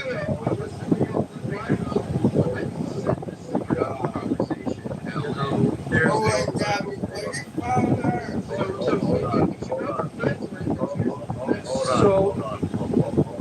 I got her to agree on what the definition means. We got rid of the electoral college. Now try it. No, let's just see if she agrees. At that point, if the nation changes to a popular vote, wouldn't you or me be concerned with how other people voted in other states? The problem with the electoral college is a state called like Nebraska, and there are very few. You don't have the electoral college, and those states around Nebraska don't exist. I understand why the electoral college is in place. It's in place because of population control. Because states like California and New York and Houston, I think, and Miami, these very populous states, they would dictate the outcomes all day every day because they have a population. I get that electoral college is supposed to balance that population problem out. I get that part, right? It does negate the fact that electoral colleges own way too much power than they were. The system that I just laid out is why they were in place. Because you could potentially, in my understanding, you could have a whole California who are saying that. You're telling me stop asking me because I don't want to talk. I got other shit to do right now. They going to do something. It's a wonder. Y'all still in the room? I appreciate you because I'm gonna stop right there. James, can you still man why the electoral college was in place? She did already. It was by population. That we live in traditionally an agrarian society, population. You do not have high population, industrialized states that are riding the national policy of states that don't have the same kind of financial, economic populations. It was like that was the whole point. So it was all the federal states. Yeah, but no, there was more to it. Literally, in the federal papers, it literally says the way to contain cheating from specific states. So, say a state like New York registers a bunch of illegals to vote in their election. I'm pretty sure this is in the federal space. Go ahead. No, it is used as the regulation against states, but that is the federal space. You're not familiar with that? I don't think that in there, but go ahead. The rate, yeah, so it's intended to put a cap on the states because you have to remember at that period of time they didn't, each state had the right of how they were going to choose their Okay, yeah, so technically speaking, the state does not have to have a popular vote for their state, right? A state could decide, hey, we're only going to allow our state legislature to choose. What happened in Jersey? Yeah, well, that's just how the history of our country is. So it was left for each state to determine who they were going to vote for the president, and that would be a way to regulate and not allow a state to run away with the power. I mean, yes, today you look at it as population, because we all just kind of accept that the popular vote in my state is how we elect the president. Technically, it wasn't intended that way from the first place. It was just left up to the determinations of states. Now, they've tricked us all into believing that the collection of votes in my state is what selects the electoral college slate from the state, but it's not. It's still the state legislature. Like, the state legislature is still what makes the slate. It's sort of speculation. So the only job, not swaying anything. The only job is to look like them. They do. I think that they do sway things, because how does Hillary Clinton lose? I agree that that's the issue. Electoral college, that they can be influenced by politics. That's the problem. So I agree. Their main focus in the very beginning was the only job is to regulate and certify votes. How they're being bought out is the crux of my problem. I appreciate the population leveling is when they can be bought out, despite their state. How they state votes is the crux of it. So we need to get rid of them because they've also lied.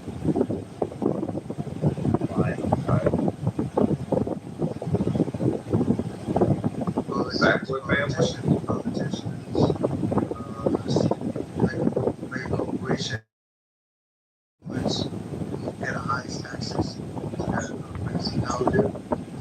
The city politicians cannot be part of the electoral college slate. Influence. They are party representatives. So just so we're familiar with how it actually works in real life, is that each state the parties in each state, so the Democrats will select a slate, and that will largely be large donors or party representatives of that party. So the Democrats will select a slate, and the Republicans will select a slate, and then the state legislature chooses which slate actually issues the votes for president based upon how that state voted in their popular vote. Yeah, but Joe, so was it Virginia or Jersey that said that they were going to go by the national? They were going to override it.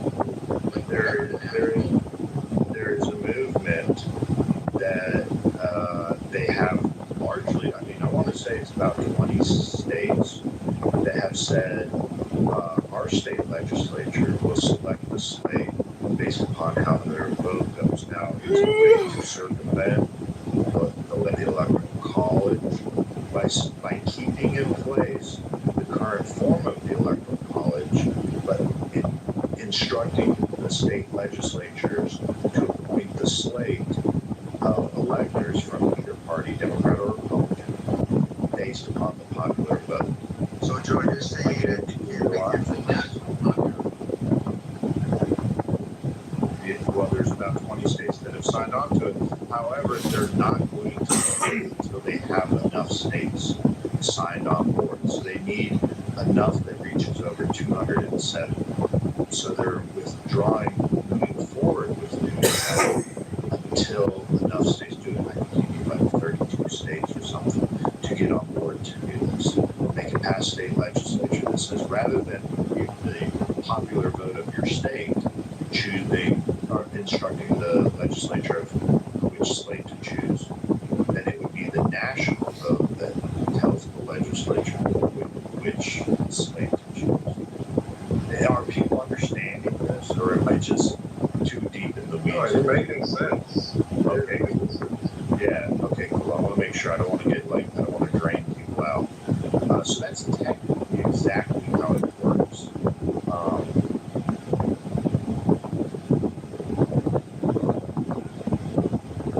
So Chaya. Can I pose a question? Yeah, go ahead, Oscar. Okay. So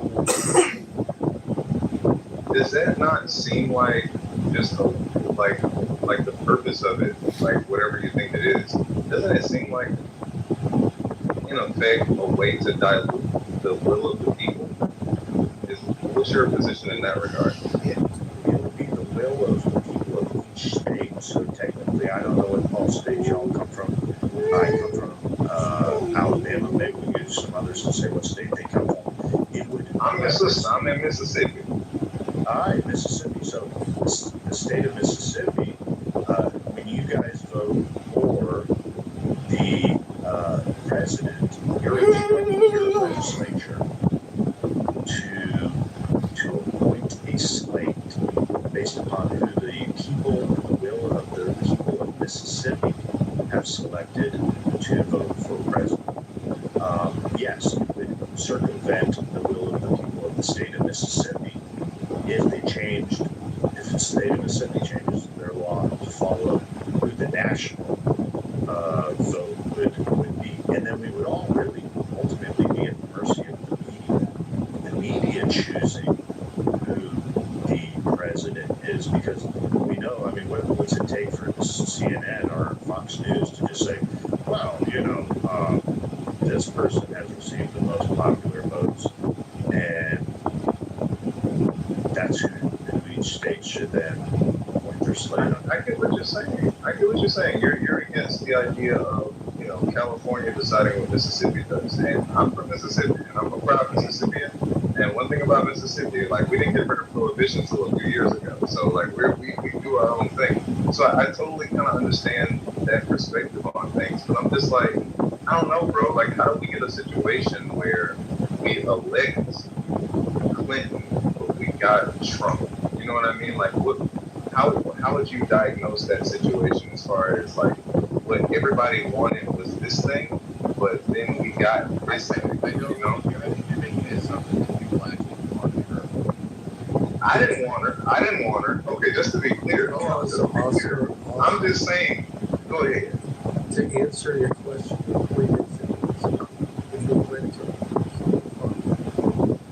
then the vote president will always be decided by the lines. No. Just to be clear, I understand that. See, Joe seems to know more. Like, he seems to know in the weeds of everything. And so I'm asking, like, what's his, like, prognosis on exactly why it is that, overwhelmingly the country can, like, move in a particular direction, but then we still, for some reason, end up in a situation where someone's president that didn't get the most votes. That's all I'm saying. I'm saying, like, what specifically, I mean, I don't know if he knows the specifics of the 2016 election or the 2020 election or what have you. And I would wonder, like, do you believe that the 2020 election was stolen? So, Joe, kind of speak to that, man. Like, because you seem like you know a lot, like, details and stuff. I don't. So this is... I don't know if the percentage split was as large as you think. So 48% vote. She got 65. 8 million votes. Donald Trump received 46.1% votes. He received 62.9 million votes. So we're looking at just shy of 3 million votes that separate the so then 2% of the country. So I don't think it was like as wide as they make it out. And when you look at the state of California, there are more registered Republicans, 4 million registered Republicans in the state of California than the entire population of Alabama. So we have this disparity in different states' populations. I mean, clearly California could have an additional 2 million, 3 million, 4 million votes. It could certainly water down the influence of many other states, not just Alabama, but lots of states. They would have the influence over, and if we don't have any way to regulate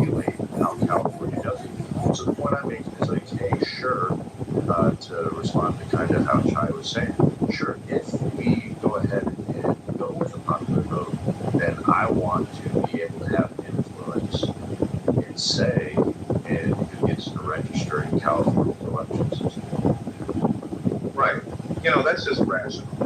So I have two questions. The first one is there any evidence of actual illegal people voting? Illegal immigrants, that is, voting? Like, is there any kind of, like, data in that regard? And the second question, one moment. And the second question would be, how would you feel about ranked choice voting? But that first one, I'm very interested in. That's excellent. Hold on. So here just recently, James O'Keefe last week released videos. He was in Minnesota. Minnesota had their primary last Tuesday, and they can register people based upon a voucher system. So if me and you live in the same zip code or voting district, if we were in Minnesota, I could say, hey, I'm vouching for Oscar. I know he's not registered, but I can vouch and say Oscar lives in this district, and I am the ID for Oscar. And Oscar, you can come along and vote. So some states have very loose regulations on how they register people to vote. That means people to certainly believe that, yeah, there's cheating. So just to be clear, so you're saying specifically in Minnesota, this coverage from James O'Keefe, and if you could post a link or anything, anybody who has access to this coverage, post something in the thing so I can look it up. But so you're saying that in Minnesota, it's possible for someone to vouch for someone to register to vote, and that come through as an actual registration. You know what I mean? Like that, does that actually? Does the person, because eventually, go ahead. The day of the vote, the day of the election, someone can go into the poll and say, hey, my friend, even though they're not registered, I can vouch for them, and they can come along and vote. And up to 8 people are allowed. You're allowed to bring 8 people unregistered to the poll to go and vote. But yeah, this is Minnesota law. So I'll post all that for you right now. I'll give you a bunch of different links on that. So the idea that if we eliminate the electoral college doesn't eliminate the problem. The electoral college doesn't regulate that problem. It doesn't. It just lets the goddamn folks decide whether they're going to be paid enough to do something different from what their state is suggesting. They have nothing to do with the security of votes anymore than anybody has a stronghold over my black ass going to a federal building and giving them all of my personal credentials and not expecting that my personal credentials are not safeguarded by scammers, money launderers, anybody who uses various things with my personal information. When I go into a federal building, I feel it might be the wrong thing to feel, but I feel a security that the American government, even though they are protecting the American citizens from outside sources who are not American, they are also securing my black ass and your white ass from the various people within the country. Because they have security measures, they have the CIA, the FBI, and all of that dumb shit that they have to protect the right. No, I'm not done. I'm going to land here just to protect the citizens. So if I go to goddamn vote and I'm not legal, I am not legal, I can imagine that beyond the electoral college, there are safeguards in place in the United States that make sure that anybody who votes is a United States citizen and can vote. That's one problem. The security of the voting pool and the ability for non-U.S. citizens to also vote. That is not an electoral college problem, person problem. That's a national security problem. And so let's not mix those two together. This conversation, we're mixing those two shits together because the people you elected to the electoral college don't have the power to decide was security measures be put in place to make sure that we're not American citizens who cannot come to vote. Those two different things. And the fact that we are winning them some kind of way is weird to me in this conversation. It's okay. No, I'm sorry. You got to win them playing. The reason why, I need to figure out is because, like we saw in Los Angeles, that the two top contenders were Karen Bass and Spencer Pratt, who was a Republican.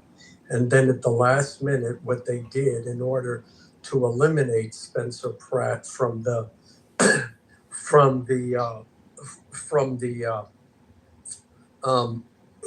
primaries is they paid a bunch of homeless people in Los Angeles on Skid Row. They paid them $1 a piece to vote for the third place, some Indian woman, I forget her name. And miraculously, in the middle of the night, she gained all these votes and advanced to second place in a district that, and she got something like 95% of the votes, which is statistically impossible. So, and you're seeing a lot of that where in the middle of the night, all of a sudden some person surges ahead with an unrealistic and statistically impossible share of the votes. So that's why this ranked choice voting, they're just using it now to eliminate Republican candidates. At least that's what they're doing in California. So I don't agree with it. I think each party should have its primary, and then the two winners of the primary go against each other. Yeah, ranked choice voting is is one a proxy. thing. Well, hold on. One thing. I promise you, my vote can be sold. If you want to knock on my goddamn door, give me, I don't know, what's my price? $700,000. There it is. $700,000. You knock on my goddamn door, I will vote the way the whole fuck you want me to vote. So. That's okay, Shan, you a sellout. Okay, all right. Let somebody else. No, just. Yeah, unfortunately, it's like a lot less money for that. Actually, I think it was like what, $6,800 for 10,000 votes is the going rate. Okay. So okay, all right. Oscar, go ahead. Go ahead. Okay. So, first and foremost, Spencer Pratt is a complete idiot. He's a washed-up reality star who knew absolutely nothing about politics. And he was winning. I'm sorry. Did something that I say leads you to believe that it was not determined? So I'm responding. No, by the way, no. That is not a question. I know that your education system may have failed you. Okay.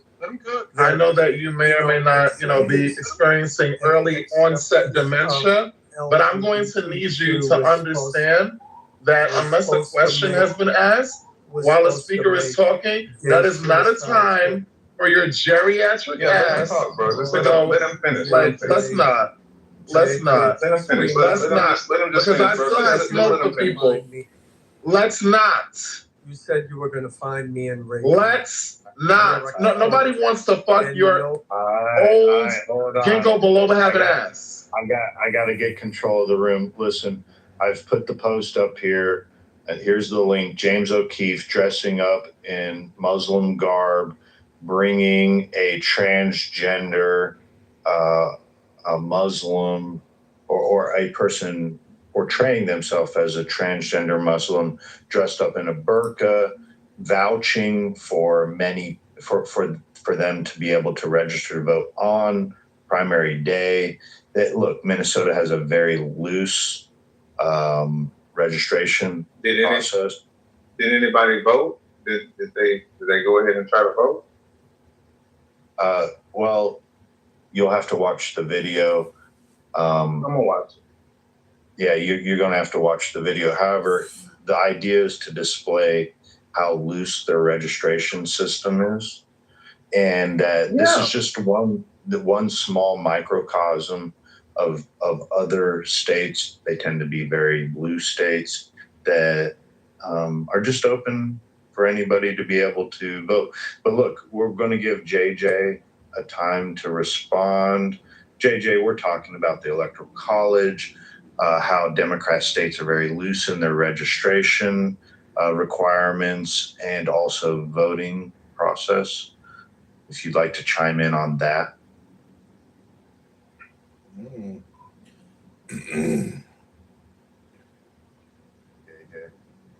Yeah, no, I'm just waiting for everybody to mic up because I really don't want to like have to be yelling at everybody. Like, let's not. Timothy, you already know how I feel from the last. So,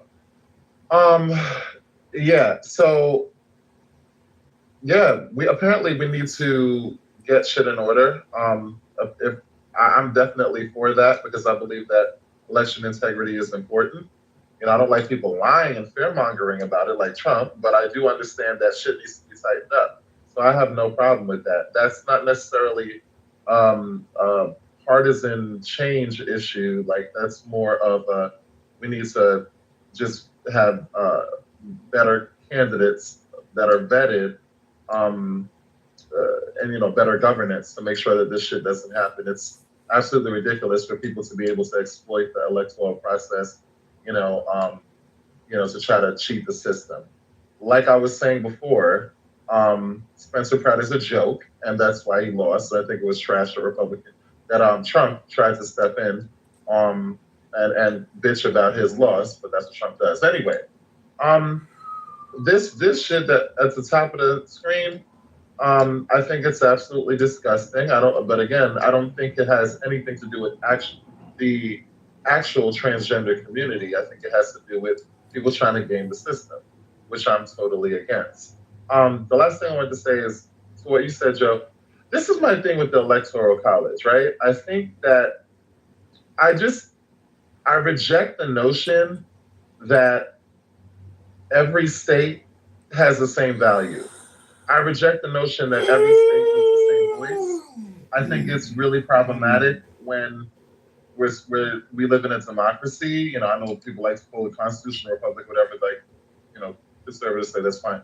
But at the end of the day, when people vote, their vote should be worth just as much as the next vote, and it's actually not when we're basically allowing, you know, teeny weeny states in the middle of the country to have the same kind of voting power as New York, California, you know, Texas, you know, what, like the bigger states. I'm just sorry. It's like if you live in a smaller state, for the most part, you probably don't add as much value to the country as the bigger states, and I don't think they should have the same voting power. But that's my opinion. Clarifying question. Hold on. Clarifying question. JJ, are you in a big state? Yeah. I'm in NYC. Like I say that all the time. Okay, cool. So you, essentially, you're arguing to give more power to your state, right? Well, just to be clear. To be clear, yes. But even if I lived somewhere else, I think I would maintain the same position because one person. My point is, one person should have the same amount of voting power as the next person, regardless. Like you have something to gain from it. Okay, can I ask him a question? Can I please ask him a question? Yeah, I was going to ask him a question. What's the name of the country? Oscar and then Alan. Go ahead, Oscar. Okay, I appreciate you so much. So Jay, bro, now I don't know, bro. You sound like you're African American. I don't know if you're African American. Okay, so like, bro, imagine. Shia, you don't know me personally. Like, please don't speak on me because I will derail this fucking room. You already said some bullshit early in another room. Don't do that, Shia. He's not African. Don't do that. Don't do that. You don't know me. Hey, look, bro. If he's mixed or something, that's fine. Okay, but I'm saying you identify with that. But I'm saying, bro, if it was majority rule, bro, imagine a world where all of the white people just decided they hate niggas like out of nowhere. You know what I'm saying?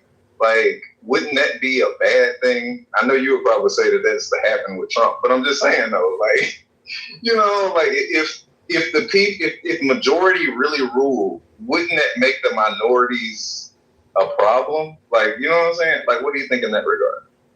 I think that one, you hit it on the nail already without even maybe intending to, because we already have that. The majority does rule, at least in the voting power. I think that Democrats and sane people and moderates and what do you call it? What's the other independents need to galvanize and actually put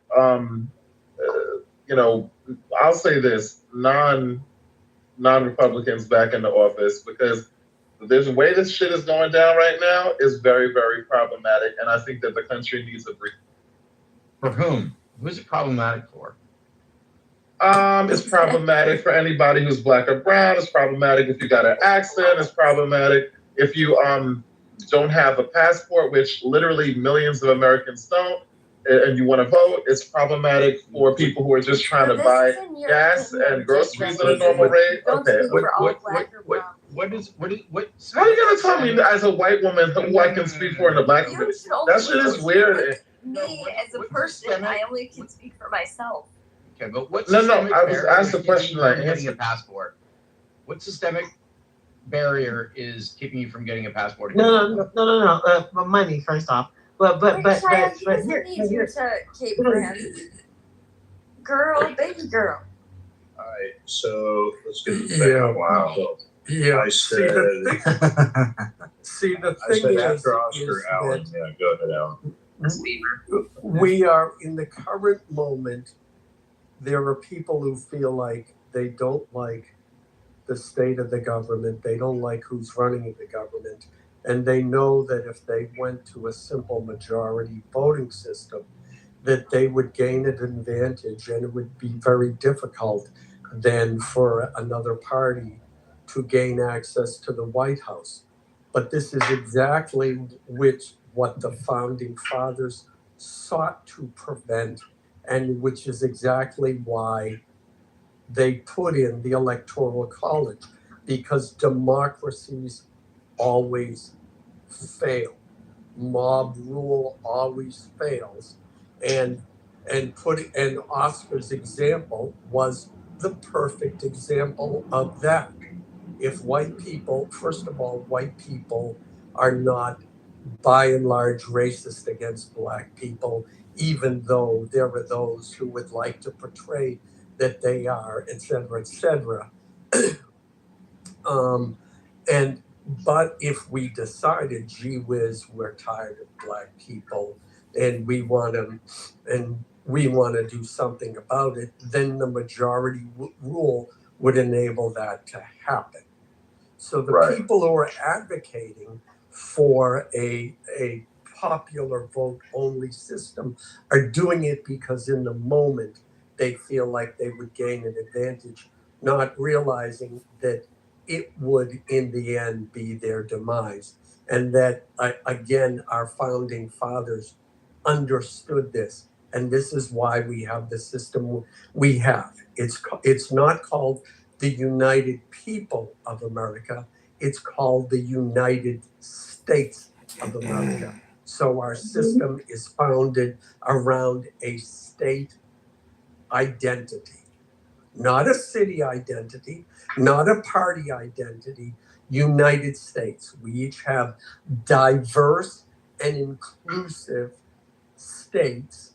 I love how he gets to talk in this cadence and nobody interrupts him.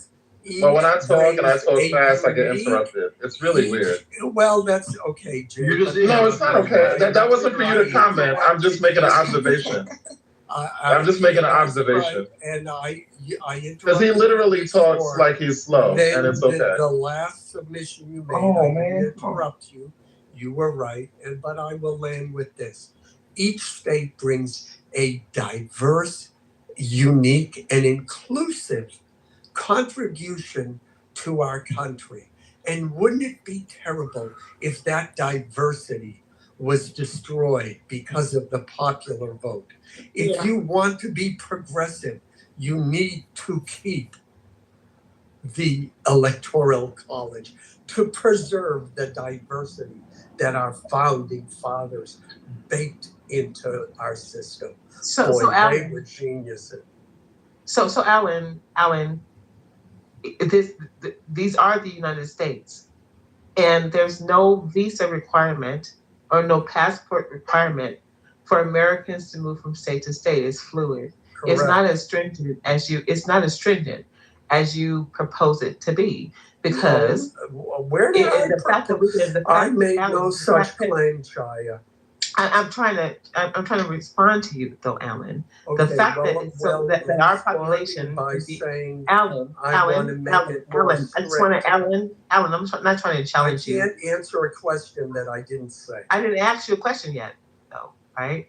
Well, so you're starting with a premise I didn't make. I am starting with. Can you let me give my premise? So the idea that the populations in the United States is fluid, and this concept of we are the United States and we respect the states, we're fluid. And so a lot of us will move away from Nebraska and we'll move to Chicago, or we'll move to DC, and then we'll kind of all go to Washington State, or go to California, or go to Texas. We're still American citizens, regardless of where we move, because when we use states as a thing in the United States, and we don't have to have passports or shit to go from one state to another state, means that we're a united people, not necessarily the United States. We are united. We are American. They name it the United People of America. And the right that has been given to us is that we are able to move from state to state and not have an allegiance to any fucking state at all. There could be some kind of popular situation happening in fucking Nebraska, and we'll all move to goddamn Nebraska, and Nebraska will be the populous state. It can happen fucking overnight, because we have that fluidity in the United States as American. And I think what's more important. What are you saying? What's more important, and I'm getting here. Yeah, I'm confused. What's more important is that we're American citizens. When I interact with the government, because we sometimes have to interact with the government, like vital records and sometimes shit like that. The questionnaire that they give you in these phone calls is fucking ridiculous. How many teeth did you have in your mouth at 4 years old? Because they know this shit. And where were you when you were 12? I've never been asked Yeah, that. they know this shit. Are you against diversity? Can I finish?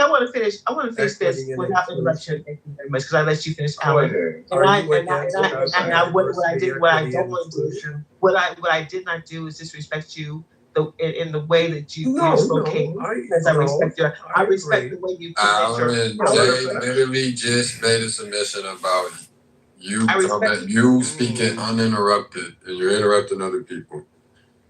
Right. So Alan, I didn't interrupt you, and the people who criticize you, the way you present, you speak slowly and methodically, and I respect that. Respect me at the same time. The idea that I can when I interact with government entities, that they ask me some strange shit. When they ask me some strange shit to validate myself, ask my Social Security, ask my father, ask my mother, ask where I was at this particular time and date, and ask when I was this particular fucking time and date, I feel like naked by the time I get through this security man. I feel fucking naked, because you know more about me than I think I know about my goddamn self. And so the idea that you can do that shit with me to validate who I am as an American fucking citizen, and at the same time you have people who are voting who are not American citizens, I have no choice but to believe that people who are not American citizens who are voting, someone's allowing that shit because of the scrutiny that I get from the American the systems, the agencies I interact with, that they know too fucking much about me. I didn't even fucking remember about my goddamn self. Damn, girl, stop cussing so much. Shit.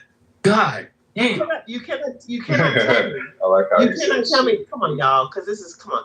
You cannot tell me that the American government has a hard time recognizing an American citizen. American. Why hold on, Chaya? Why are you diverting the conversation so much? We're talking about elections. What are you talking about? I'm talking about the security over the elections. Did you not follow me? No. Security. Yeah, I understood what you were saying. You're basically saying you go through so much that you are shocked to know that there are illegals. Now someone has to talk for me? No. I was just need a translator. I was trying to show that I understood. I stayed in the vein of the conversation. You asked a question. You said, "Are you guys not following me?" And then Oscar was responding to you. Why? Yeah, I was just saying. I understood what you were saying. Why? I wasn't following you. I would like Oscar to translate. Okay. Yeah, like she would. I think I'm mansplaining, and this is bad. But like just to be clear, Chaya, I don't think I speak for you or anything like that. It's just that I was literally like for real responding to what you were saying. Like, do y'all follow me? But I followed you. Like that's what I wanted to respond with earlier when you first made this. But you were saying that earlier. Yeah. Thank you, Oscar. Yeah, like you were saying that earlier, basically, and that's why I posed that question to Joe. Is like, how is it that like are illegals actually voting? Like, is that like, of course you can bring whatever, but like when it comes down to it, like, do they actually like does a vote get cast? Because I'm skeptical because like what you said with all the security measures and such, and I work in fraud as far as like credit cards and banks and stuff, so I see all of those questions that you get annoyed by. I'm one of the people that has to ask them, and So it's just it's like, yeah, like how on earth is that happening? Is that really happening? So I understand your skepticism, and I didn't mean to be your translator. Like I didn't mean to. I'm not trying to insult you or none of that. Like I just was just saying. Like I understood what you were saying. For real. Thank you, Oscar.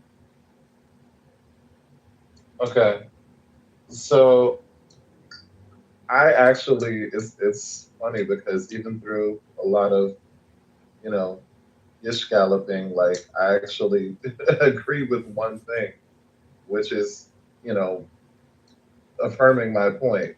Like I don't understand why, like in the same way that like you were saying, Joe, like why or looking to me to basically say I have a bias. I feel like a lot of people who have the inclination to want to keep the current college. What you call it? What is it? This shit again? Electoral college. Electoral college. Yeah, I just feel it's giving small state mentality. I'm like, at the end of the day, when we're telling the people go out and vote, register to vote, your voice matters. It really doesn't if one person's vote matters more than another person's vote or less than another person's vote. And, especially when nowadays it's not really, first of all, this is the other thing. The founders were flawed in many ways. They got certain things right. I think that the Constitution was brilliant for that time. But we're not in that brilliant anymore. We've actually gotten to now the have time is updated and it's stupid. The documented, like the fallout from, the history of this. We've gotten to witness the problems, the holes, the porousness of this document. And when you're not actually, when things are not, solidly founded in a lot of different areas, then it just can be like a complete shit show. Okay, there's no need for this shit nowadays. How many corrective actions in the 250 years from the original Declaration of Independence and the Second Congressional Congress, how many course corrections have we made? How much blood and treasure have we made? And wouldn't you call that progress?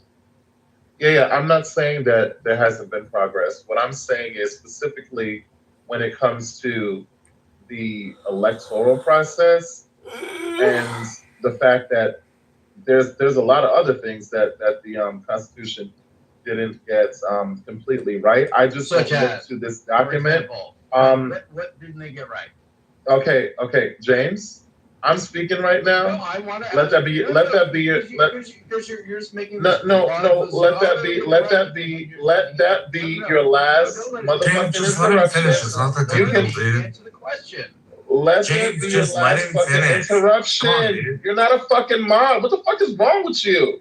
Nothing is It's wrong. giving effeminate. Like, relax. Say your shit after when I'm done. Yes, because you have or maybe just petulant child, like combination of both. Maybe you're trans. I don't know. Relax. Take a hormone. Relax. All right, now, you're trans. It's no. Well, actually, no. I'm a woman. So yeah, respect my pronouns. You're a trans woman. No, just a woman. No, you're a trans woman.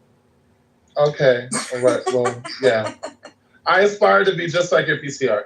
Now, yeah, the electoral college shit, there's no need for it anymore. And the point that I was making, maybe a little bit clumsily, is that the 4,000.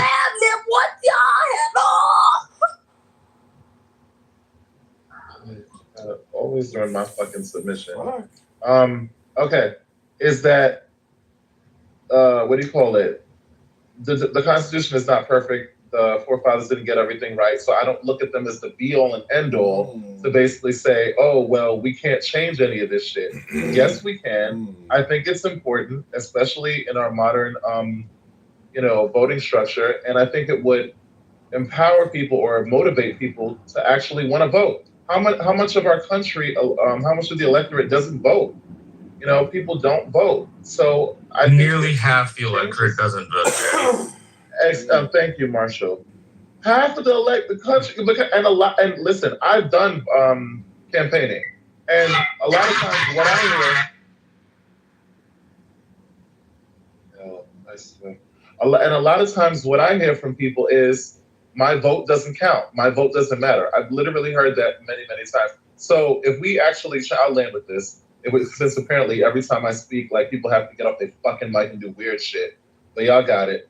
What do you call it? If we actually made that change, I think we would see more benefit, and people actually coming out to vote and actually making, the country actually better. Okay, JJ, what do you think they got wrong? There's been about 15 course corrections that the United States has done since its inception nationally. Thank you. And as far as the electoral system goes, it wasn't just to give an equal voice to every state. It was to ensure against a populace, or more of having Congress have control of the presidency, which they shouldn't have. This is why we have 3 separate branches. They did not a Congress to be the ruling dictate over the entire nation, and particularly in times of the presidency, who is supposed to be also a check on balance of power. Also, they didn't want the president to just have a regional mandate. They wanted him to have a national mandate, which is why the electoral exists. And it's represented based on population by congressional votes. And then you get 2 for each senator, for a total of 4 extra votes out of there. Only 48 states give a national mandate to the winner takes all. Only 2 states, Nebraska and I think it's Maine, split their votes. Yeah, so, Nebraska and Maine, they do it proportionally. Yeah, so I mean, the electoral system works just fine to make sure that the president is president of a nation and not just New York or California. Those that wish for it are obviously operating from a urban area in a large state, and really don't have the idea of what people face, such as in the Midwest, which was Hillary's problem, or what people in the Northeast face, and differences to the South, or east to west. They're all a variety of different issues. And the reason we want a national mandate is so there is cohesiveness, not so that there is dissatisfaction. Otherwise, we would most assuredly have 50 countries rather than one nation. So thank you for that. But Jay, let me ask you, give me 1 second. What do you think that they got wrong? What would you like to change? What is the founding failure? What would you like to see changed?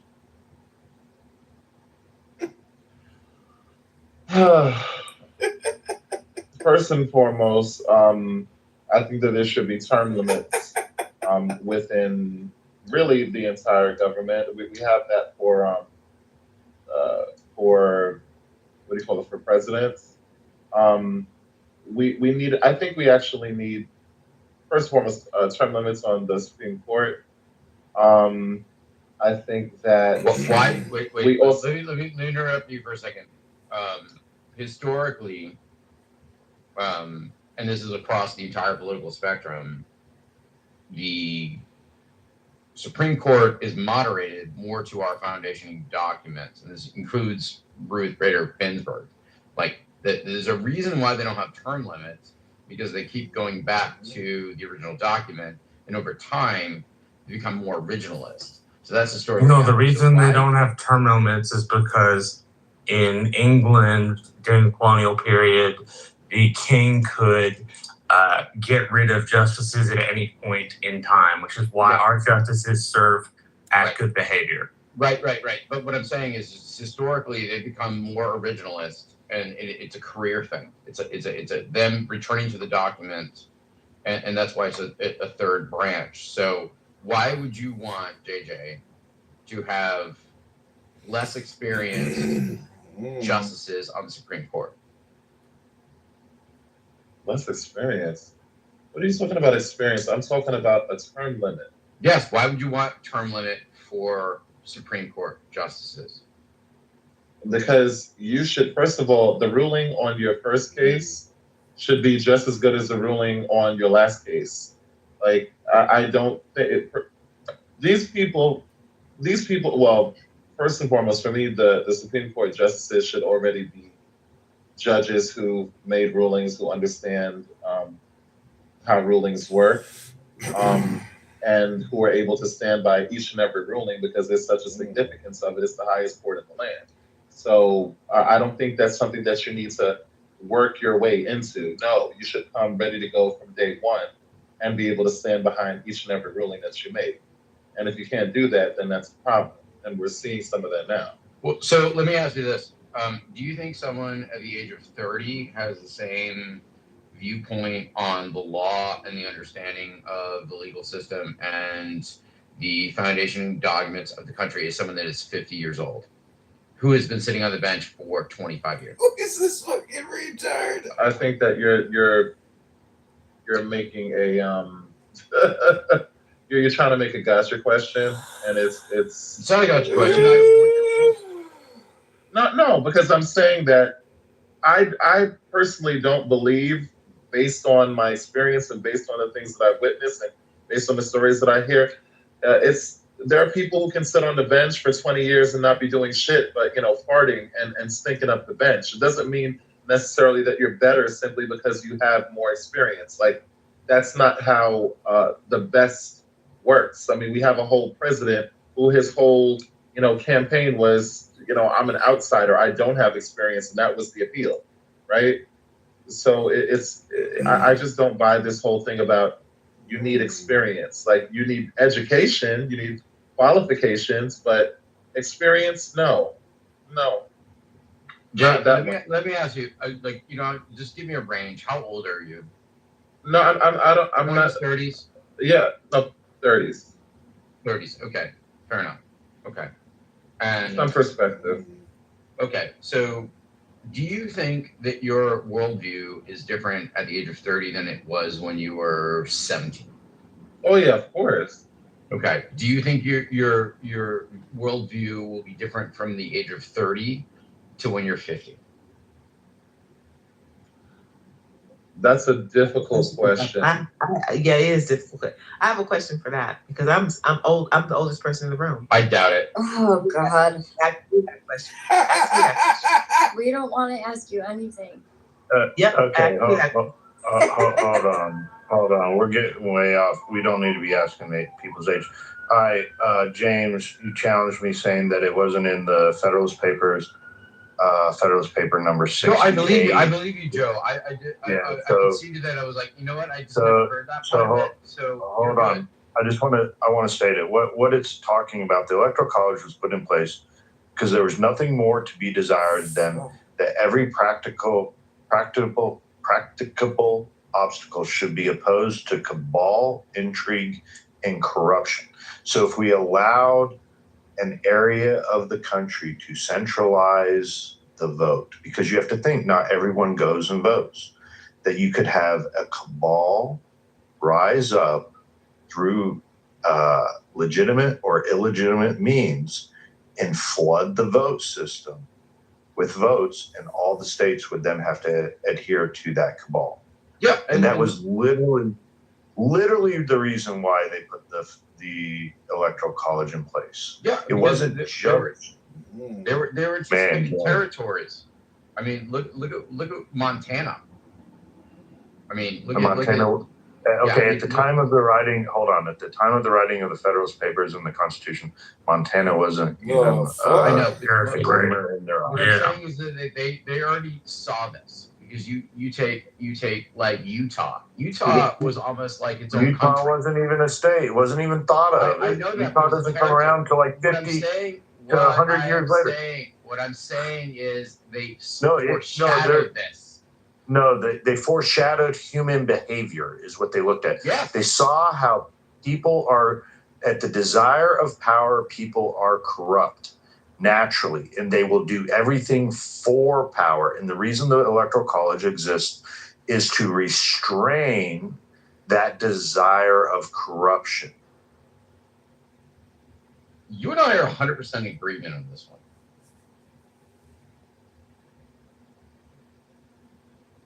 Okay, I asked a question. I mean, that wasn't the purpose of the Electoral College to prevent corruption. It had nothing to do with it. But look, did you miss it? No.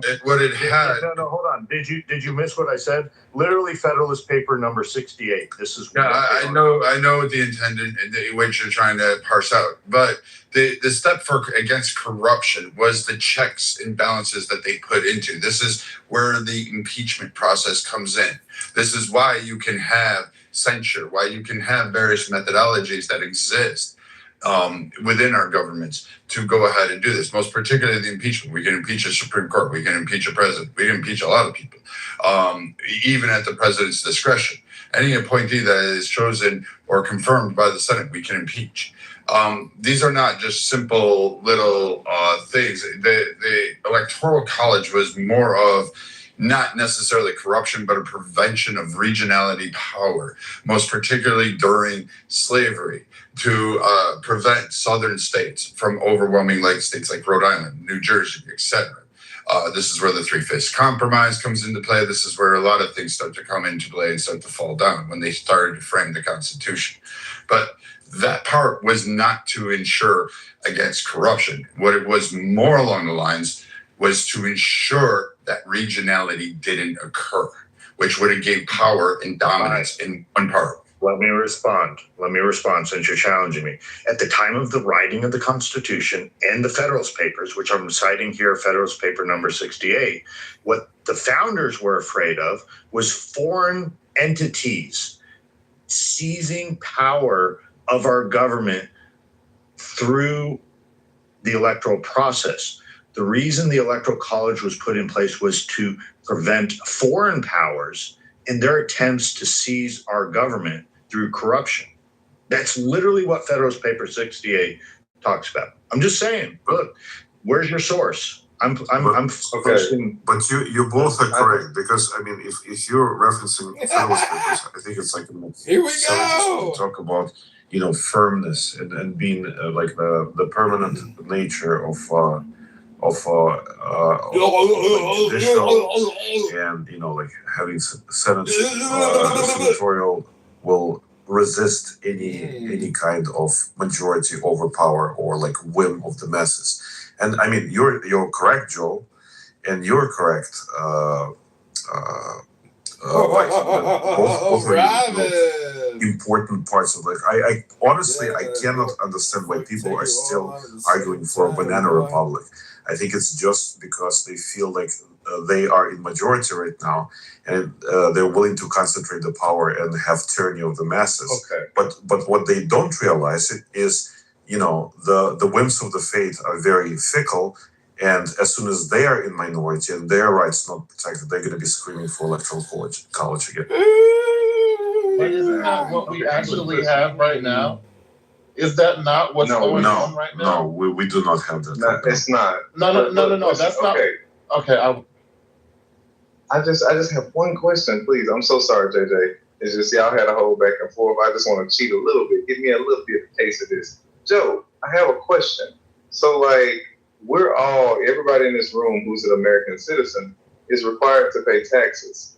How would you feel about American citizens being required to vote? Like, why? Like, since we're trying to crack down on the illegals and such, like, why don't we just like make it to where every American has to be educated enough?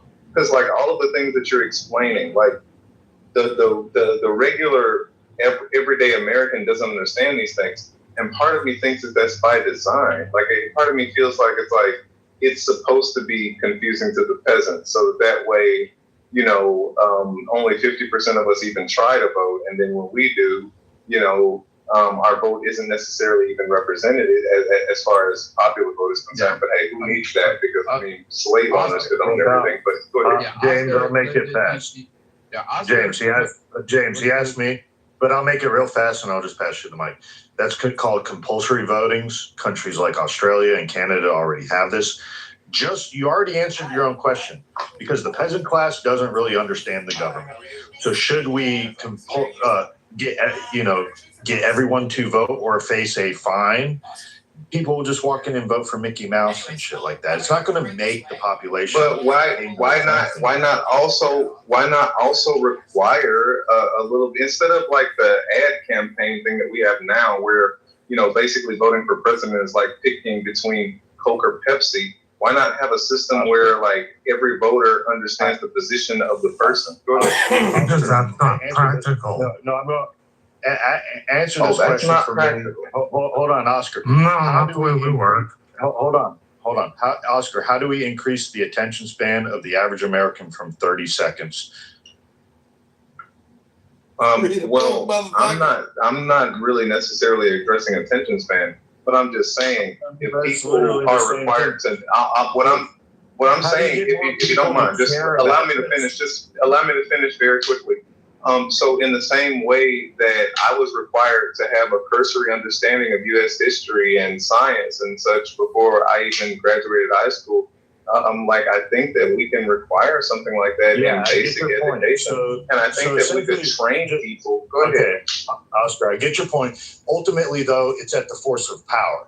So at the end of the day, you're requiring the state to use power to enforce people to have to vote, rather than the knowledgeable people or the people that care about the system doing it on their own accord, doing it by their own will. What if a free American does not want to participate in the system? Don't they have the freedom to choose not to? I believe they do. Yeah. That's a free I believe. Society. If we require compulsory voting, no longer are we then a free society.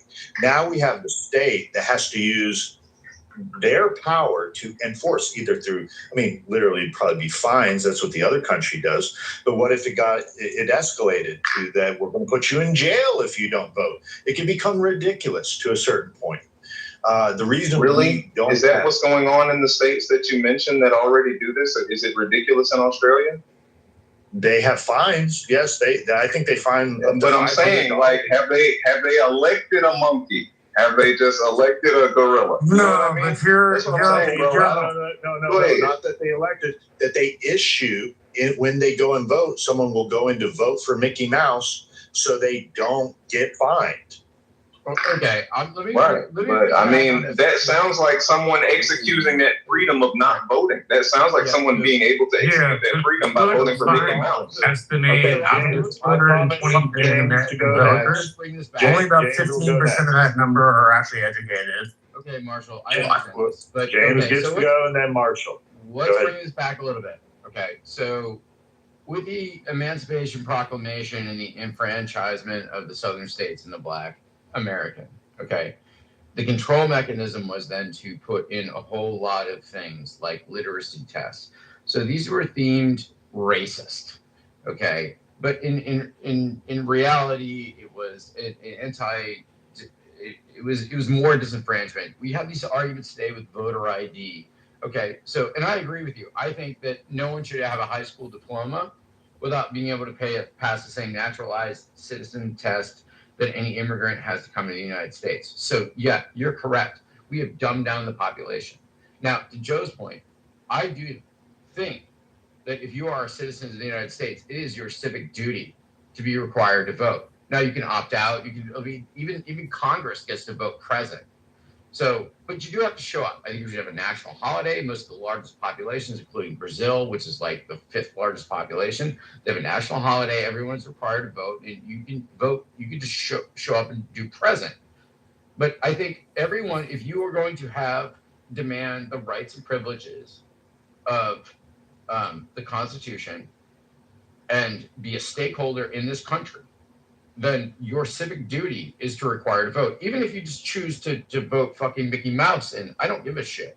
But I think that is part of what you are bought into. It is your birthright.